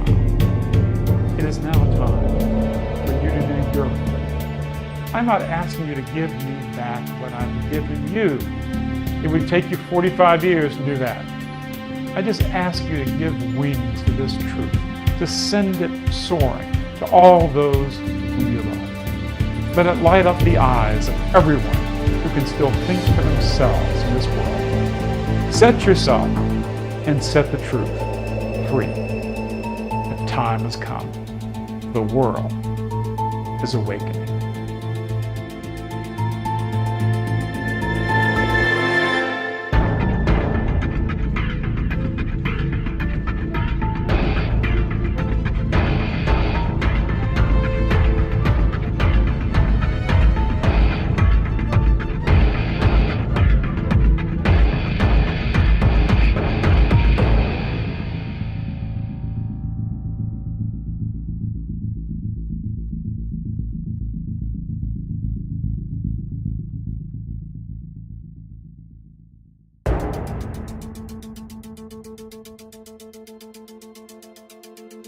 للأسف الشديد تبع القيام الصهيوني هذه جريمة حرب، هذه جرائم حرب. هذه الحرب هي نتيجة غفل الصهيوني بالاعتراف بالحقوق الوطنية الفلسطينية في فلسطين، وبالإضافة هم بينفذوا حرب ضد المسلمين ضد الفلسطينيين في غزة وفي الضفة الغربية وفي القدس الشريف. الهدف طبعا هي كل المسلمين كل العرب سوف يكونوا تحت السيطرة تبعهم. بالوقت المسيحيين ذبحوا ابناء الشعب اليهودي في اوروبا من حملهم المسلمين في الافراد المسلمين الافراد فيما وفي فلسطين خاصة. وقال لي اذا ان شاء الله لما سوف يكون تفكيك سلمي تبع القيام الصهيوني المحتل في فلسطين، نحن نعيش مع بعض تحت الجناح المسلمين في الاحترام بالسلامة بالتعايش تحت سلطة إسلامية مثل ما كان قبل 100 سنة إن شاء الله. بالنسبة للدين اليهودي نحن لم نعتبر تلك هذول اليهود كيهود. الصهيوني هو كافر لأنه هو ما بيعترف المعلم الإلهي اللي مكتوب بالتوراة. يا أختي حبيبتي، أول إشي أنت لازم تعرفي الحياة تبع يعود تحت الجناح العرب وتحت السلطة الإسلامية. هذا مش إشي جديد. نحن كنا عايشين مع بعض بسلام وبالتعايش تحت الملك الكبير الخليف عمر بن الخطاب والخليف المأمون والخليف عمر علي ابن أبو طالب. وكما في حياة النبي محمد كمان نحن كنا عايشين في السعودية مع بعض مع المسلمين بالتعايش. هذا مش شيء جديد. الصهيونية العربية بتجيب شيء جديد. اليهودي مش رح يقدر يعيش تحت السلطة العربية. بس أنا لازم أذكر في مغرب، في دولة مغرب، في 25,000 يهود عايشين بالسلام وبالتعايش مع سكان المغرب تحت سيطرة تحت السلطة العربية الإسلامية.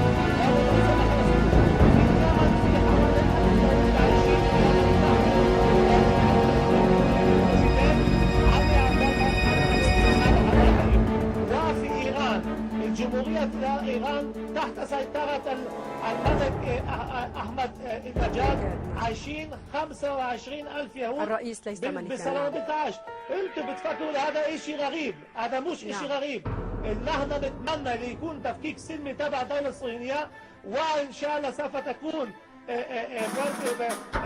دولة فلسطينية مستقلة والفلسطينيين بكل فرصة بيقولوا لنا نحن سوف نعيش معكم مثل ما كان قبل الغزو الصهيوني لفلسطين.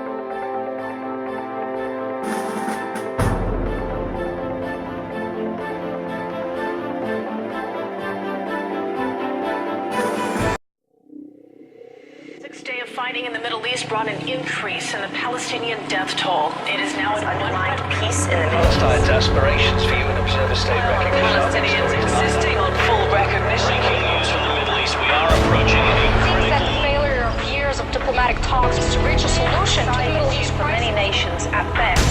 Palestine is now a big news story.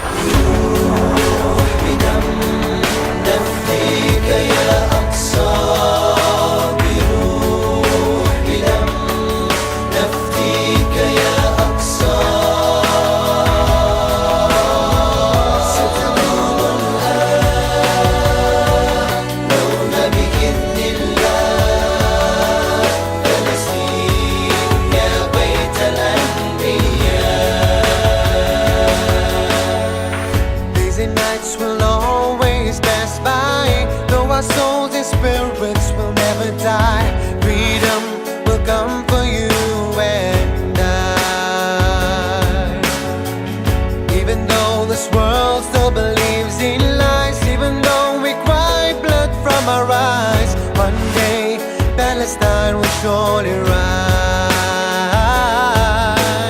What do we oh Allah, everything is in your time.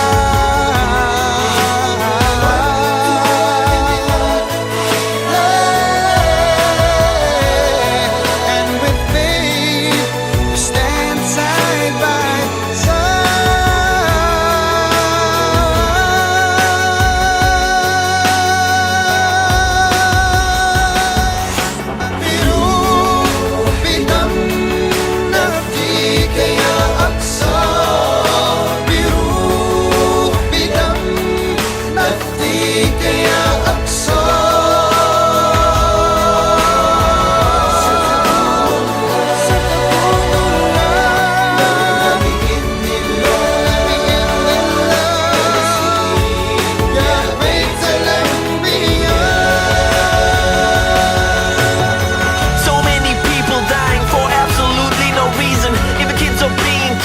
They don't get to enjoy their seasons, they don't get to enjoy their lives. They don't know what we mean by freedom. They need to know that there's so much more inside them, we need them. Cause without them there's just no future, and you know that's true. I pray to God that together, it's me and you, we stand and defend our kind, not just any kind but mankind. Forget the race, forget the color, let's pretend they blind.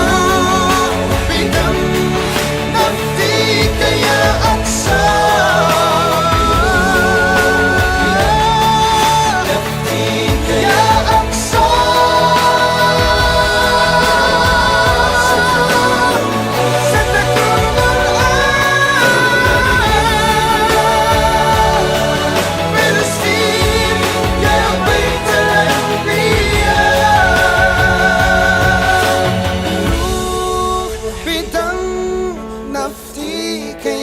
الأقصى بروح بدم نفديك يا أقصى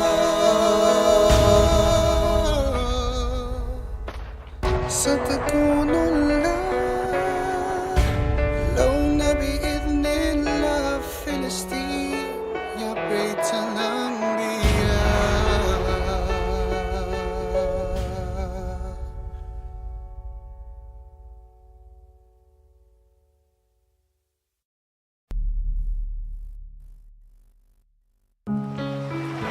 His young life was as delicate as the wing of a butterfly and as fragile as a spider's web. For him we cry, 'cause when he dies, we all do. Did Ahmed not deserve a life? Ahmed never hurt a fly. Ahmed never knew the politicians he was murdered by. Certain times Ahmed wished that he could be a bird and fly beyond the sky, escape the curse of birth that he was burdened by.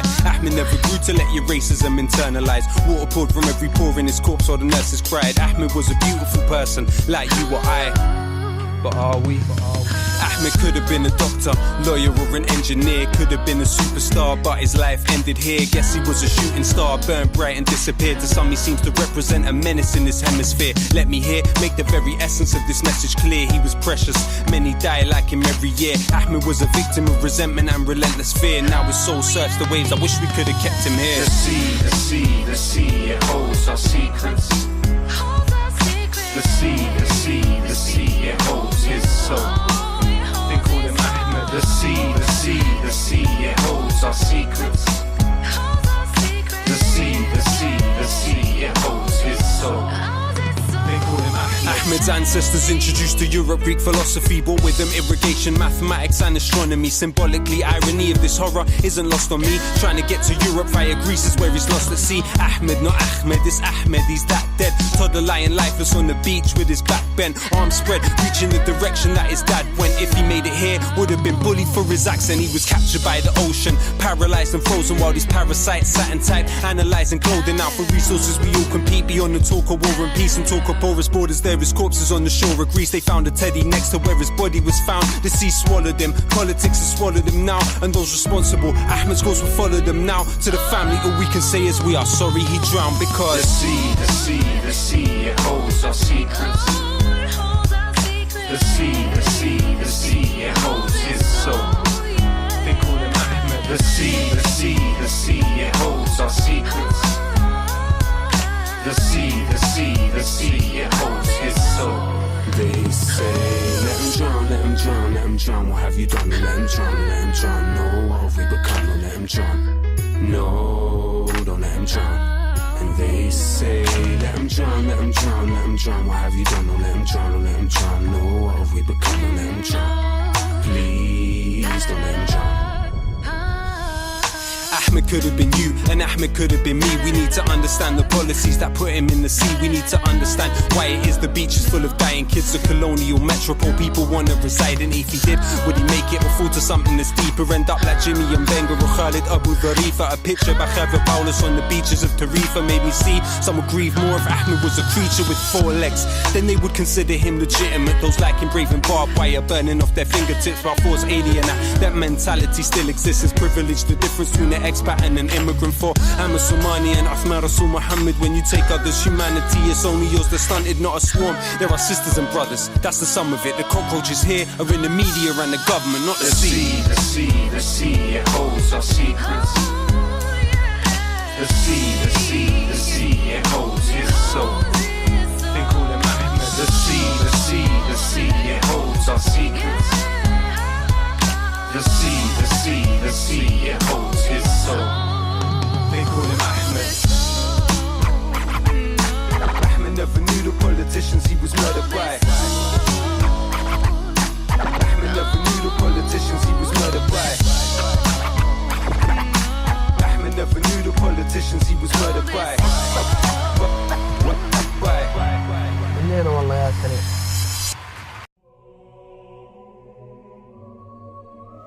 There's nothing new about haters. They've been around ever since the beginning. People have been put down for what they believed in and whatever their values were. I mean, people from the lowest of values have haters. all the way to the best of people to have walked this earth. From Jesus to Muhammad, peace be upon them both. They were called madmen, crazy people. They had haters too. He was called a sahir, a majnoon. Even to this day, names are still being called. Books are still being written. And films are being produced. He who thinks he is free from the criticism of people is a madman. For the Lord of the worlds himself has been wrongfully criticized. These are the words of the great scholar, Al-Imam al-Shafi'i. When he himself and his own messengers have haters, then it's only natural that his religion will have haters too. But why? Why is Islam criticized so much? Seriously. Why?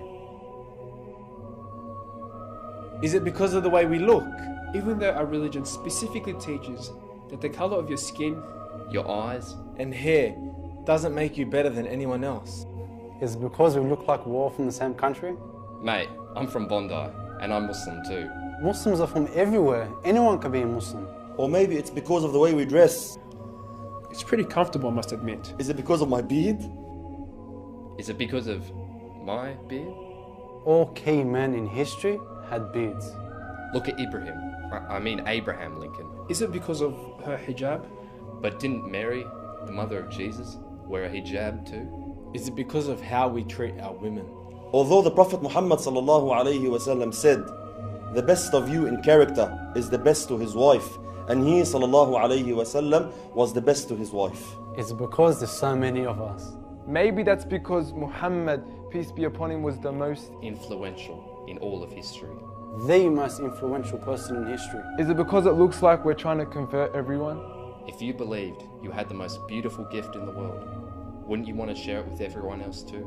But even still, I couldn't convert anyone even if I tried. After all, I have no power. Allah subhanahu wa ta'ala has all the power. This is why Allah subhanahu wa ta'ala says, La ikraha fi din. There is no compulsion in religion. Is it because of the language we speak? But we speak English too. I mean, this is English, right? Is it because of the food we eat? Halal food is simply to assure that the animal is treated with utmost mercy. From the farm to the fork. Is it because of the drinks we drink and the drinks we don't drink? I prefer the sober life anyway. I would rather not blame it on the alcohol. Is it because we get upset when bad things happen to us? Whether it be at home or around the world. Just because someone is overseas doesn't mean he's still not my brother or she's still not my sister. If we don't try and fix their problem, who will? Is it because we refuse to be silent when injustice prevails? Well, this is because Islam is very clear with regards to injustice. Whenever you see one, try to change it. And if you can't, at least with your tongue, a word. And if you still can't, at least with your heart. Maybe it's because we love him a bit too much. Muhammad, peace be upon him. But we're taught to love him more than our own selves, more than our own mothers. And I don't think it's possible to ever love your mother too much. I've read his biography from multiple sources. And what can I say? I love him. The more you learn about him, the more you love him. Wait, maybe it's because of the way some of us act. Yes, maybe it's our fault. Maybe it's because we made you believe that Islam was sent to a bunch of perfect people. When in reality Islam was sent to perfect people. See, Islam is perfect. Muhammad sallallahu alayhi wa sallam was perfect, but Muslims aren't. So I invite you to his way. To the way of Jesus, Moses, Abraham, the way of God Almighty, Allah. Discover Islam for what it really is. Not from what he says, she says, TV, radio, for what it really is. From the real sources. Less hating, more educating. So start reading today. Start reading today. Start reading today. Start reading today. Start reading today.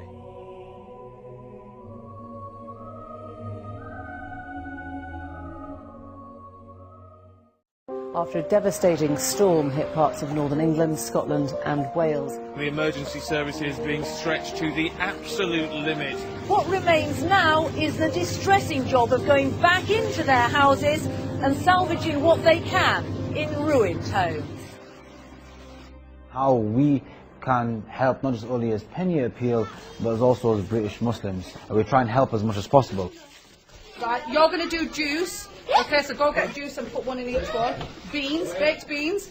Every single box has got roughly 10 items in it that will do one family. Even if it lasts them for a few days, it's going to get them going until they get themselves back on the feet. Little things would make a difference. I'd like to be a part of it. We all live the same life, so we all deserve a good quality of living. Walking on the streets, seeing skips full of old furniture that was destroyed. The floods were up to 8 feet.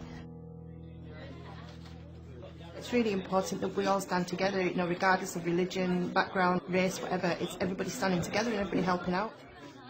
American Foundation and Penny Appeal decided to come here together and show our support, and Christmas is coming up, so I wanted to get some presents for them and put a smile on their face. Where are the people living then? With family and friends. I do living on the second floor. Yeah. So the first floor is totally... totally gone. Totally gone, yeah. Nothing at all in it. Destroyed, yeah. Everyone's been looking forward to seeing Amir Khan. It's just nice to see everyone come together and just, you know, get them through this hard time and hopefully get them back in the house before Christmas. I've had this nursery for 24 years now. Like I said to him, it's brought recognition to Cumbria to highlight to the rest of the world really how bad it's been.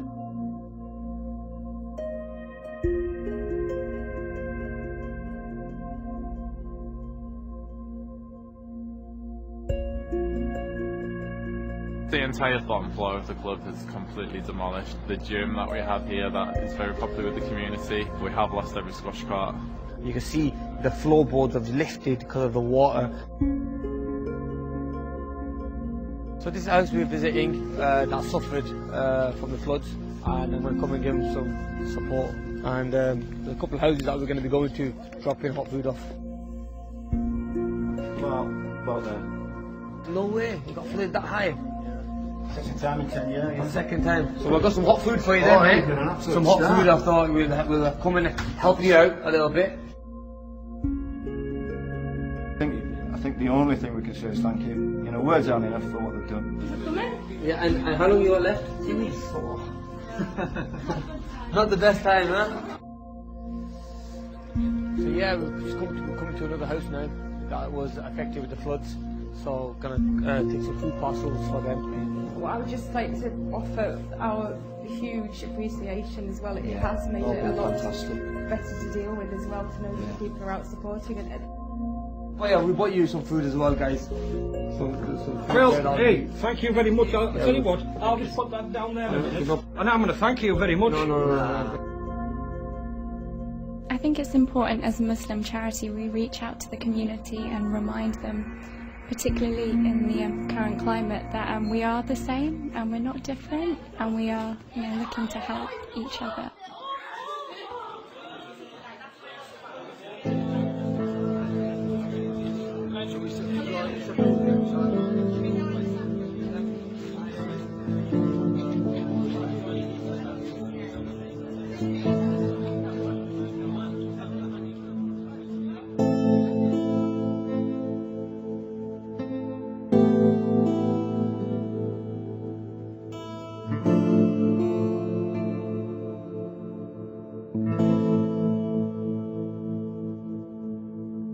Minimum 6 months. You've got to take all the plaster off, take kitchen out, bathroom out. Yeah, just soaks up, it's torture. So yeah, you live on the second floor now then? Yeah. So I bet the kitchen's destroyed. The kitchen. Oh, the bathroom's downstairs, so yeah. I've got some presents for your grandkids. You can give them to Caden, and well, I'm glad you're all safe. That's the main thing. I didn't know it was this bad. I heard about it being bad, but I didn't know it was this bad. But you guys are doing a great job, man. I just wanted to say thank you. You know what I mean? I think it's very important to help just literally on our doorstep. I have to say that they're very strong mentally, because to be gone through something like this, they're still standing together with each other and supporting each other.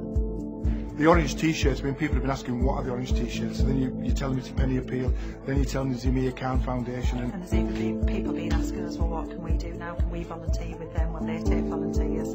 People have said that have sat in the coffee bar for the last 4 or 5 hours, they've forgotten that they've come from a home that's got nothing in it, so which is just great.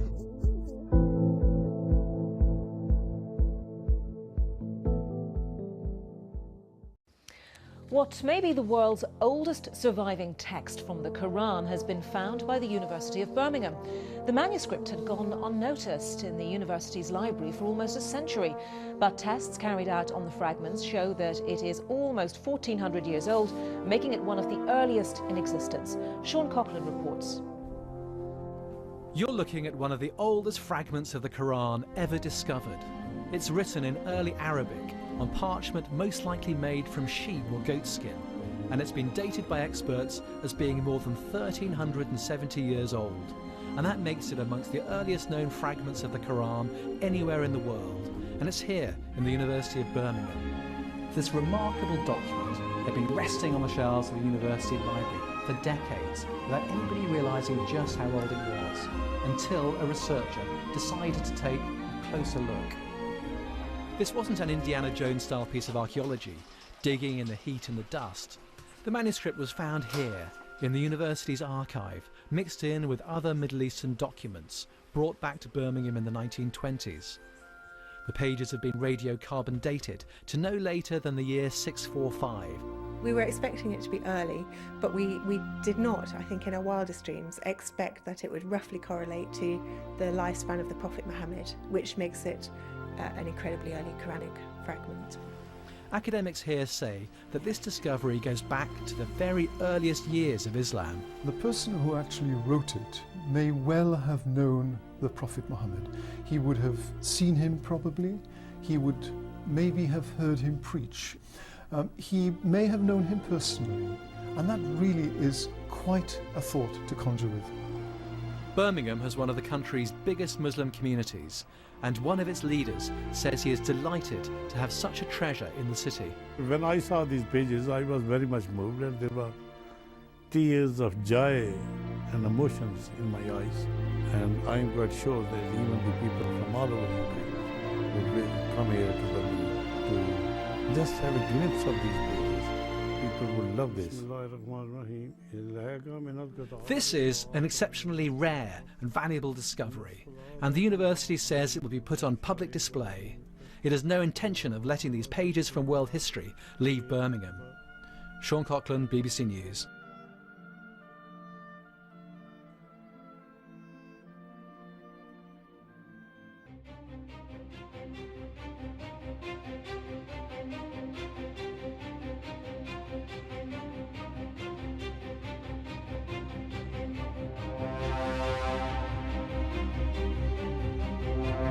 Major war for the United States is with ISIS. But what media and politicians are not telling you the truth about, where ISIS came from, who created them, and why before one more dollar is spent, one more American life lost, you need to know the truth. The first step toward truth is to be informed.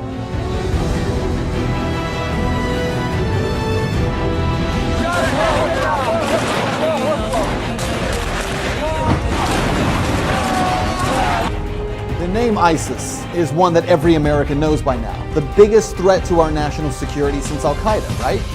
They are a brutal, savage group known for public beheadings and mass executions. They are the face of the new war on terror. Right now, the U.S. military is conducting airstrikes in Syria in a supposed attempt to take out ISIS targets. Meanwhile, the White House and military leaders are talking about possible boots on the ground in Iraq again, only 3 years after the war in Iraq was declared over. In fact, this war, according to former Defense Secretary Leon Panetta, could last for decades. We're looking at kind of a 30-year war kind of history here. So who exactly is ISIS, and where did they come from? It's entirely a creation of the United States' behavior in Iraq. That's how we got to where we are, because of war, because of occupation, because of torture. For answers, we traveled to Los Angeles to meet with Angela Keaton, the founder of antiwar.com. We destabilized, wrecked Iraq. I mean, it caused it to fail miserably. And that's entirely the responsibility of the United States government. There's no one else involved there. I mean, as horrible as Saddam Hussein was, Iraq was not unstable. It was a functioning country as much as those sorts of things go, and it was not a particularly horrible hellhole if you were a religious minority. To understand where ISIS comes from, you have to understand two storylines. The first is what Keaton just said. When the U.S. first went into Iraq, we blew the country apart. We destroyed the government, toppled Saddam Hussein, destroyed infrastructure, and most importantly, left behind a power vacuum, one that would have never have existed had Hussein not been overthrown by the U.S. government. Daniel McAdams with the Ron Paul Institute says this is an historical fact that media just won't discuss. All of this has to do with U.S. action in the region, which destroyed the infrastructure, which destroyed Iraqi society, which destroyed the government. You had a lot of people who lived under Saddam Hussein, who may not have been as happy as larks. Nevertheless, they were living somewhat normal lives. The U.S. put a government in power in Baghdad that all of a sudden was their enemies, that treated them very, very badly. Now that is the easy part of the story. The U.S. created conditions in Iraq where ISIS could get its start. But here's the other storyline that you have to understand, that even with Saddam gone, ISIS still couldn't have risen to power had it not been for what happened next. ISIS actually began as a small insurgent group in Iraq in 2006. They had no money, no real ability to recruit, but they did work to create very limited problems for the U.S. military. It wasn't until 2009 that ISIS shifted its focus from Iraq, where it was largely unsuccessful in developing a foothold, and focused on the civil war in Syria. Even there, ISIS struggled to gain any foothold, because the two largest groups fighting against President Bashar al-Assad were Al-Nusra Front, or Al-Qaeda, and the Free Syrian Army. Then came a pivotal moment that most Americans aren't even aware of. In June of 2013, a northern general for the Free Syrian Army spoke out on Al Jazeera Qatar and stated that if international forces did not send weapons, the rebels attempting to overthrow Syrian President Bashar al-Assad would lose their war in just 1 month. Well, only months before, I had personally confronted President Obama about why the U.S. was covertly funding those Syrian rebels. And yet there's some concern about the U.S. funding the Syrian opposition when there are a lot of reports that Al-Qaeda is kind of heading up that opposition. How do you justify this? Well, I share that concern, and so what we've done is to say we will provide non-lethal assistance to Syrian opposition leadership that are committed to a political transition, committed to an observance of human rights. We're not going to just dive in and get involved with a civil war that in fact involves some elements of people who are genuinely trying to get a better life, but also involve some folks who would over the long term do the United States harm. So even as the president acted as if he was being careful, politicians like Senator John McCain demanded action.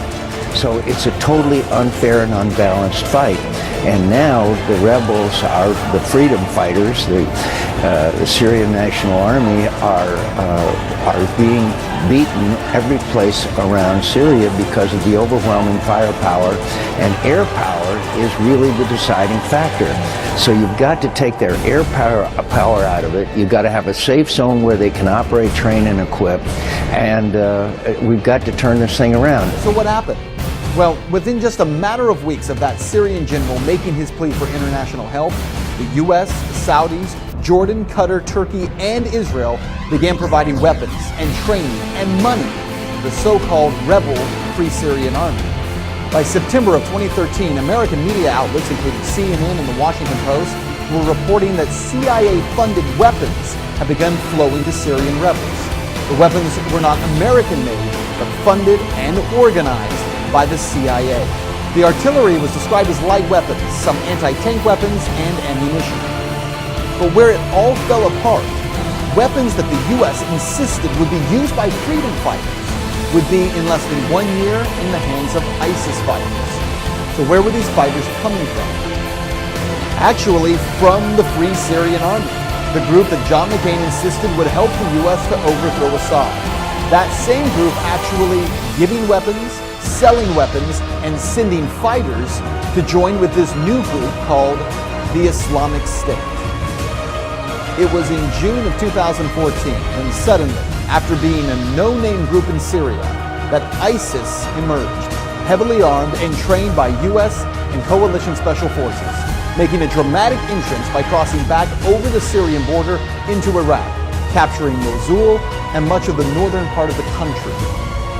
One of the most important facts that mainstream media ignores time and time again is that ISIS was able to grow so fast because of all the U.S. military equipment they were able to seize. Equipment that our military left in Iraq. Truckloads of Humvees, tanks, and weaponry that instead of taking or destroying, the U.S. government simply decided to leave behind. Even when the U.S. government knew that ISIS fighters were capturing that equipment, for crying out loud, these guys were posting pictures of themselves driving and standing on U.S. military equipment, making video of themselves with it. We did nothing. Why? How is it the U.S. had no idea that this threat was coming? How many billions did we spend? Maybe $100 billion on the total intelligence community budget over the year. How is it that they had no idea? How is it that this was such a threat, as John McCain and Lindsey Graham are fond of reminding us? How is it that it was missed so unbelievably, so egregiously? Over the past few months, the U.S. government, who acted like they had never even heard of ISIS, suddenly, with the help of media, has turned the Islamic State into the new focus of the war on terror. Now, as ISIS has continued its rise, recruitment is exploding, and the group is becoming stunningly wealthy.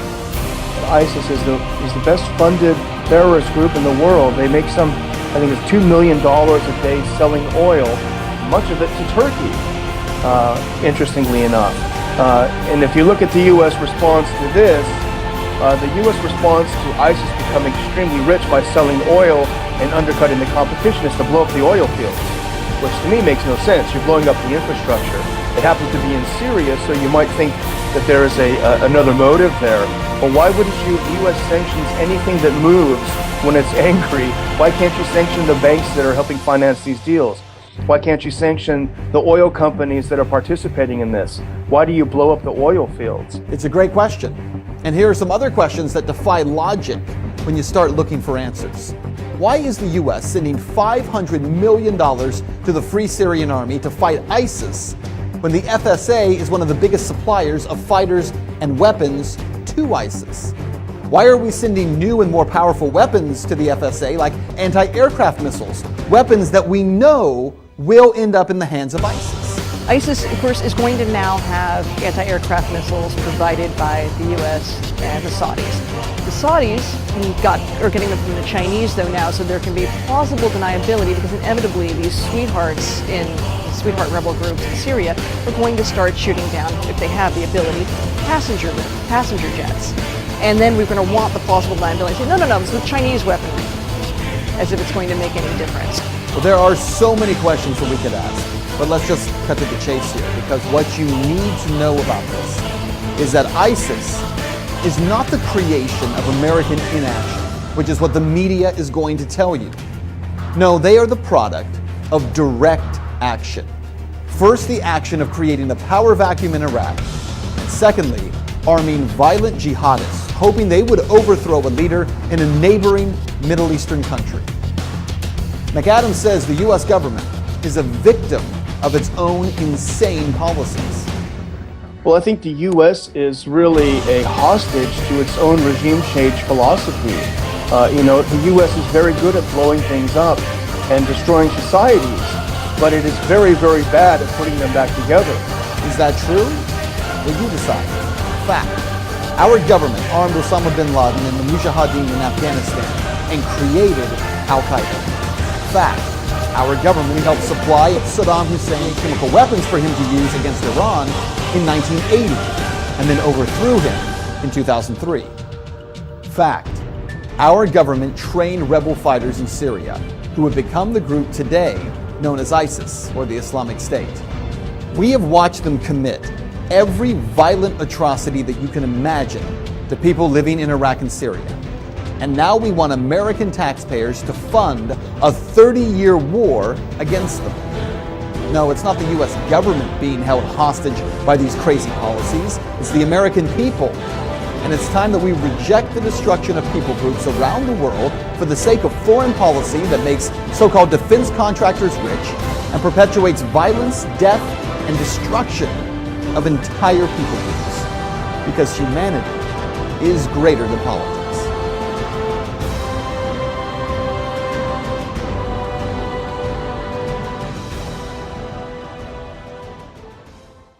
هزتني نسمات الليالي فتراءى في عالم ماتت النجوم، في عالم نامت ما فائت، في عالم نامت بدون ما تاكل، في عالم نامت صايمة ما تفائت. الله لا يوفقك يا بشار، الله لا يوفقك. سامع الله لا يوفقك يا بشار. شوف البلور شلون حارة، شوف والله ما تشوف العالم كله متصاوبة. هلا شوف ما خلى حدا إلا ما خلى حدا سبحانه وتعالى. كنا قاعدين فقنا تفرجنا على الأخبار لقينا كيماوي، دغري سكرنا الأبواب لزقناهم حطينا كمامة. يلا جكارة بشار. One day I'm guarding this gate. I'm armed up with my weapon guarding this gate. And this truck approaches. And the truck approaches and it gets closer to the gate. And I'm telling the truck to stop. I'm saying stop, telling the truck to stop. The truck stops, the driver gets out, and he starts walking towards the gate. Well, I tell him, I say, you have to stop. I'm yelling at him, stop. And the whole time he's coming at me, he has this smile on his face. So I'm thinking in my head, this man is crazy, this man is loony, he's out of his mind, I don't know what's wrong with him. But something was telling me not to shoot. Something was telling me not to pull the trigger. So I didn't. And what happens is that he approaches me, and from his underarm he produces his paperwork, telling him that it was okay for him to get in the gate. Well, in the conversation I'm having with him, I'm telling him, you can't come into the gate. You're not welcome in the gate. And I'm like, didn't you see me pointing this weapon at you? Don't you know I could have shot you? And the man looks at me, and he's speaking broken English. His English is very broken. He looks at me with a smile on his face, and he points his finger to the sky like this, and he says, I only fear Allah. I come back out to California about October 2011, and then I took my Shahada at Farouk. And one thing that I would say to everybody that's watching this, or to anybody that's interested in Islam, is do not hesitate. And in doing that, don't be afraid to go visit a masjid. Don't be afraid to talk to the Muslims that are around you. Do not believe what the media is telling you. That's rule number one. Don't believe what the media is telling you. Don't let anybody tell you that ISIS, the Taliban, represents Islam. Because if that's the case, then the KKK represents Christianity. And everybody knows that's not true. So don't let anybody tell you what Islam is until you go out and you do it for yourself. Research it for yourself.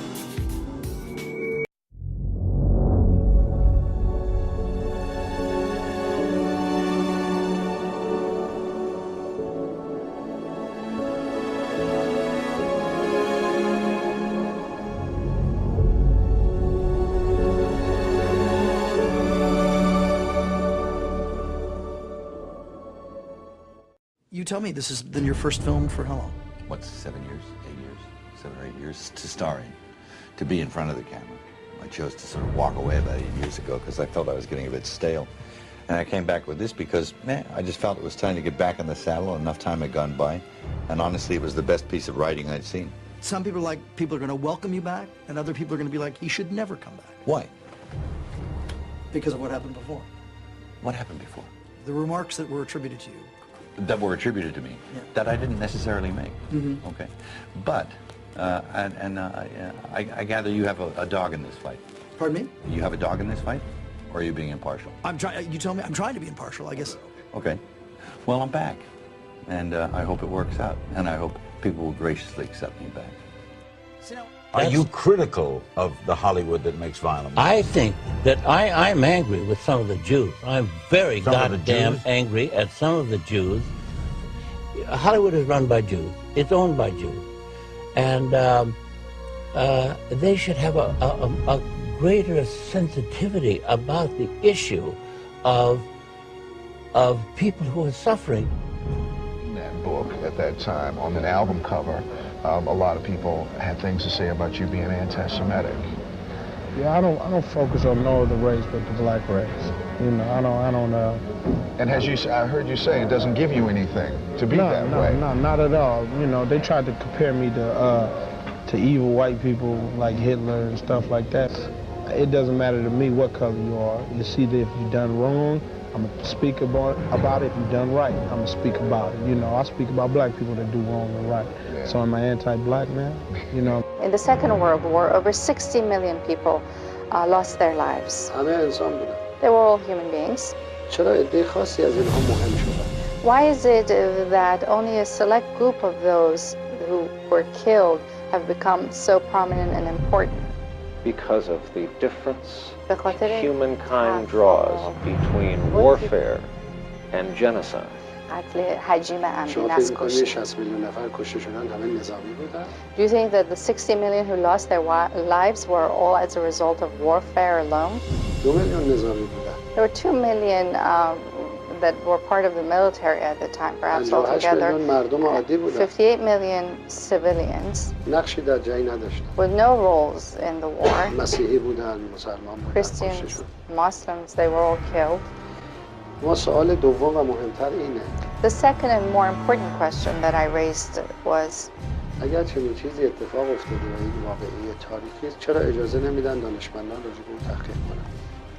if this event happened and if it is a historical event, then we should allow everyone to research it and study it. Well, the Congo, they got 10 million, and I think in Burma 18 million. People will die because of the BBC decision. Let me be clear about that. And I started my life 60 years ago as a BBC producer. I love the BBC. I support it. But it has capitulated to Israeli pressure. That's the truth, I have to tell you. Yes, Hollywood. Actor John Voight slamming actors Javier Bardem and Penelope Cruz. First, in a letter published by a Spanish newspaper, Bardem and Cruz accused Israel of committing genocide. The revisionists, as they're called, I think the most serious conclude that between 200,000 and 300,000 Jews perished in Nazi concentration camps, but not one of them by gassing in a gas chamber. You may have heard of the Leuchter report. Fred Leuchter was an expert in gas chambers. He designed 3 gas chambers for 3 states, 3 of the 50 United States, for the execution of criminals. So he knew what's involved. And he studied what the supposed gas chambers in Germany at some point in the 1980s, what remains of the supposed gas chambers, the crematoria at Birkenau, Auschwitz, for instance. And his conclusion, his expert conclusion was it's impossible that these could ever have served for the gassing of large numbers of people. One fact, Jewish people in America are less than 2% of the population. A significant number of them will not be Rothschild Zionists, and therefore the ratio of Rothschild Zionists is even smaller, significantly smaller than the 2%. Okay, Rothschild Zionists control the media in Hollywood. British Freedom Party. That was a serious, systematic, hugely funded effort by a section of the ruling elite, by this Zionist neocon clique, to dominate, to simply take over nationalism and turn it into their tool to encourage the white working class to go and fight their wars. They wanted us to drop our criticism of the banking system. Those were the only 2 things. We had to concentrate on talking about Muslims, and we had to drop our criticism of the international banking system. And I refused, and we refused.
tried hard to be proud of my service, but all I could feel was shame. And racism could no longer mask the reality of the occupation. These were people, these were human beings.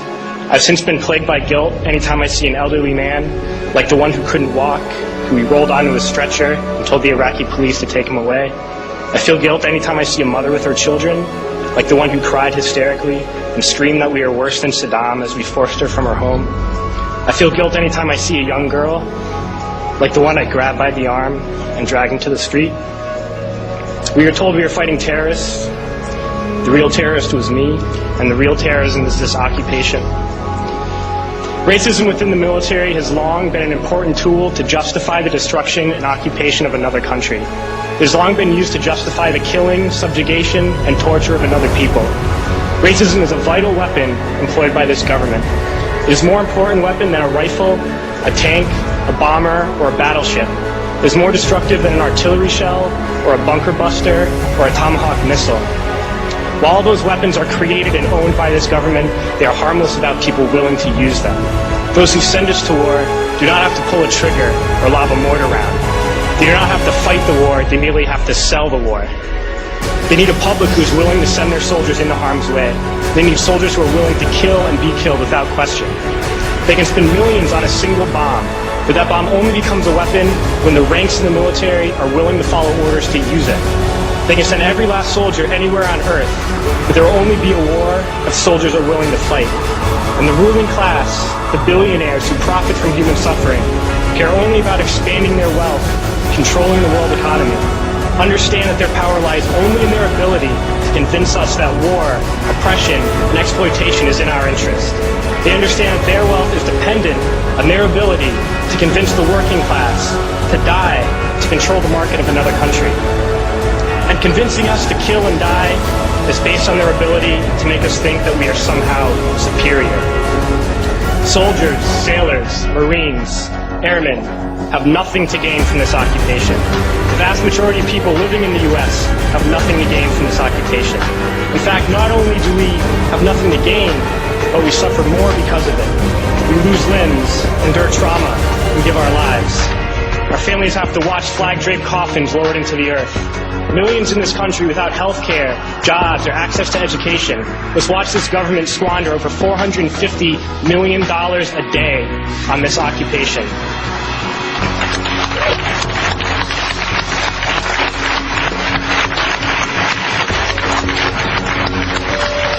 Poor and working people in this country are sent to kill poor and working people in another country to make the rich richer. And without racism, soldiers would realize that they have more in common with the Iraqi people than they do with the billionaires who send us to war.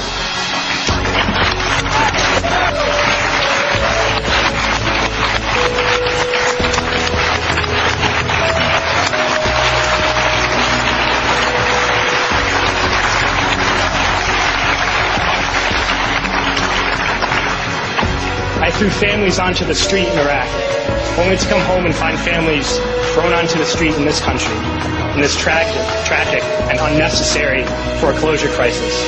We need to wake up and realize that our real enemies are not in some distant land. They're not people whose names we don't know and cultures we don't understand. The enemy is people we know very well and people we can identify. The enemy is a system that wages war when it's profitable. The enemy is the CEOs who lay us off from our jobs when it's profitable. It's the insurance companies who deny us health care when it's profitable. It's the banks who take away our homes when it's profitable. Our enemy is not 5,000 miles away. They are right here at home. If we organize and fight with our sisters and brothers, we can stop this war, we can stop this government, and we can create a better world.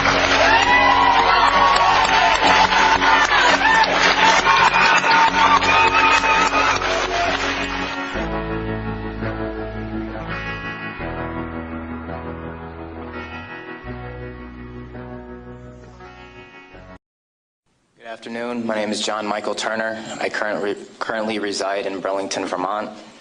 I served with Kilo Company, 3rd Battalion, 8th Marines as an automatic machine gunner. There's a term, once a Marine, always a Marine, but there's also the term, eat the apple, F the Corps. I don't work for you no more.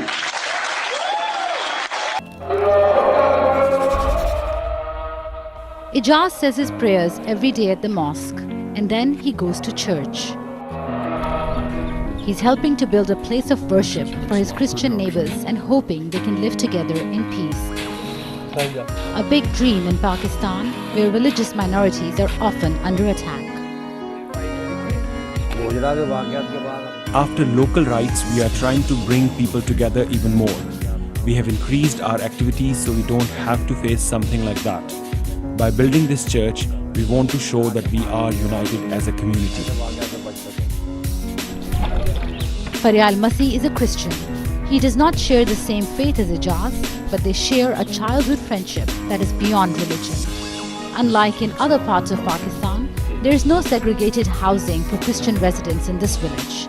They live side by side with their Muslim neighbors.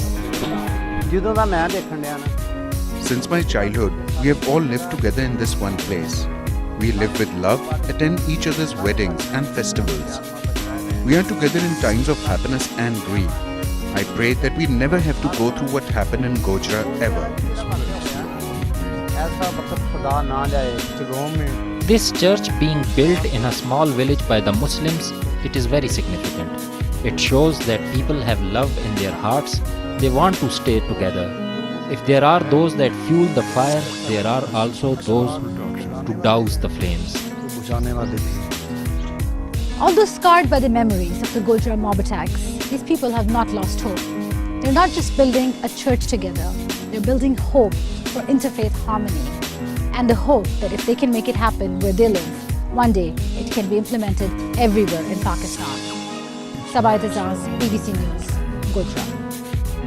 I've had to go 2 miles to school, walking on free morning, to get a man that was stuck in his flats and food and that. I've had no help at all, apart from yesterday. The Muslim guys have turned up, hence you all being here today. Yeah, I turned up this morning, I've got over 100 people working. You know.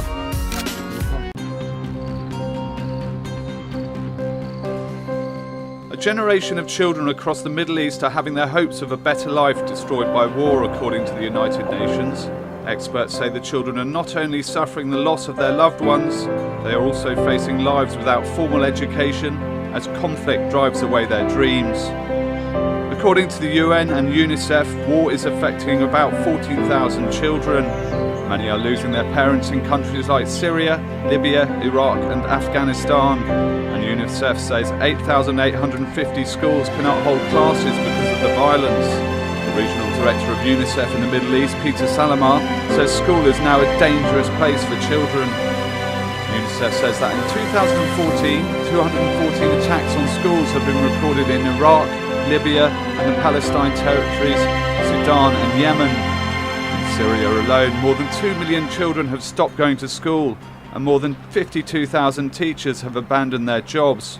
At the same time, at least 281 schools have been damaged in Gaza and 8 completely destroyed, according to UN experts.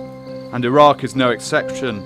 War there has affected at least 950,000 children, leaving them with bleak futures. UNICEF reports that 1,200 schools are now closed and used as shelters, and in the city of Benghazi, only 65 out of 239 remain open. With more than 13 million children already driven from classrooms by conflict, it is no exaggeration to say that the education prospects of a generation of children are in the balance, UNICEF said. Children across the Middle East are being traumatised by war. The UN says 2,000 million of them have no clean water or medicine, and aid agencies can't reach everybody in need.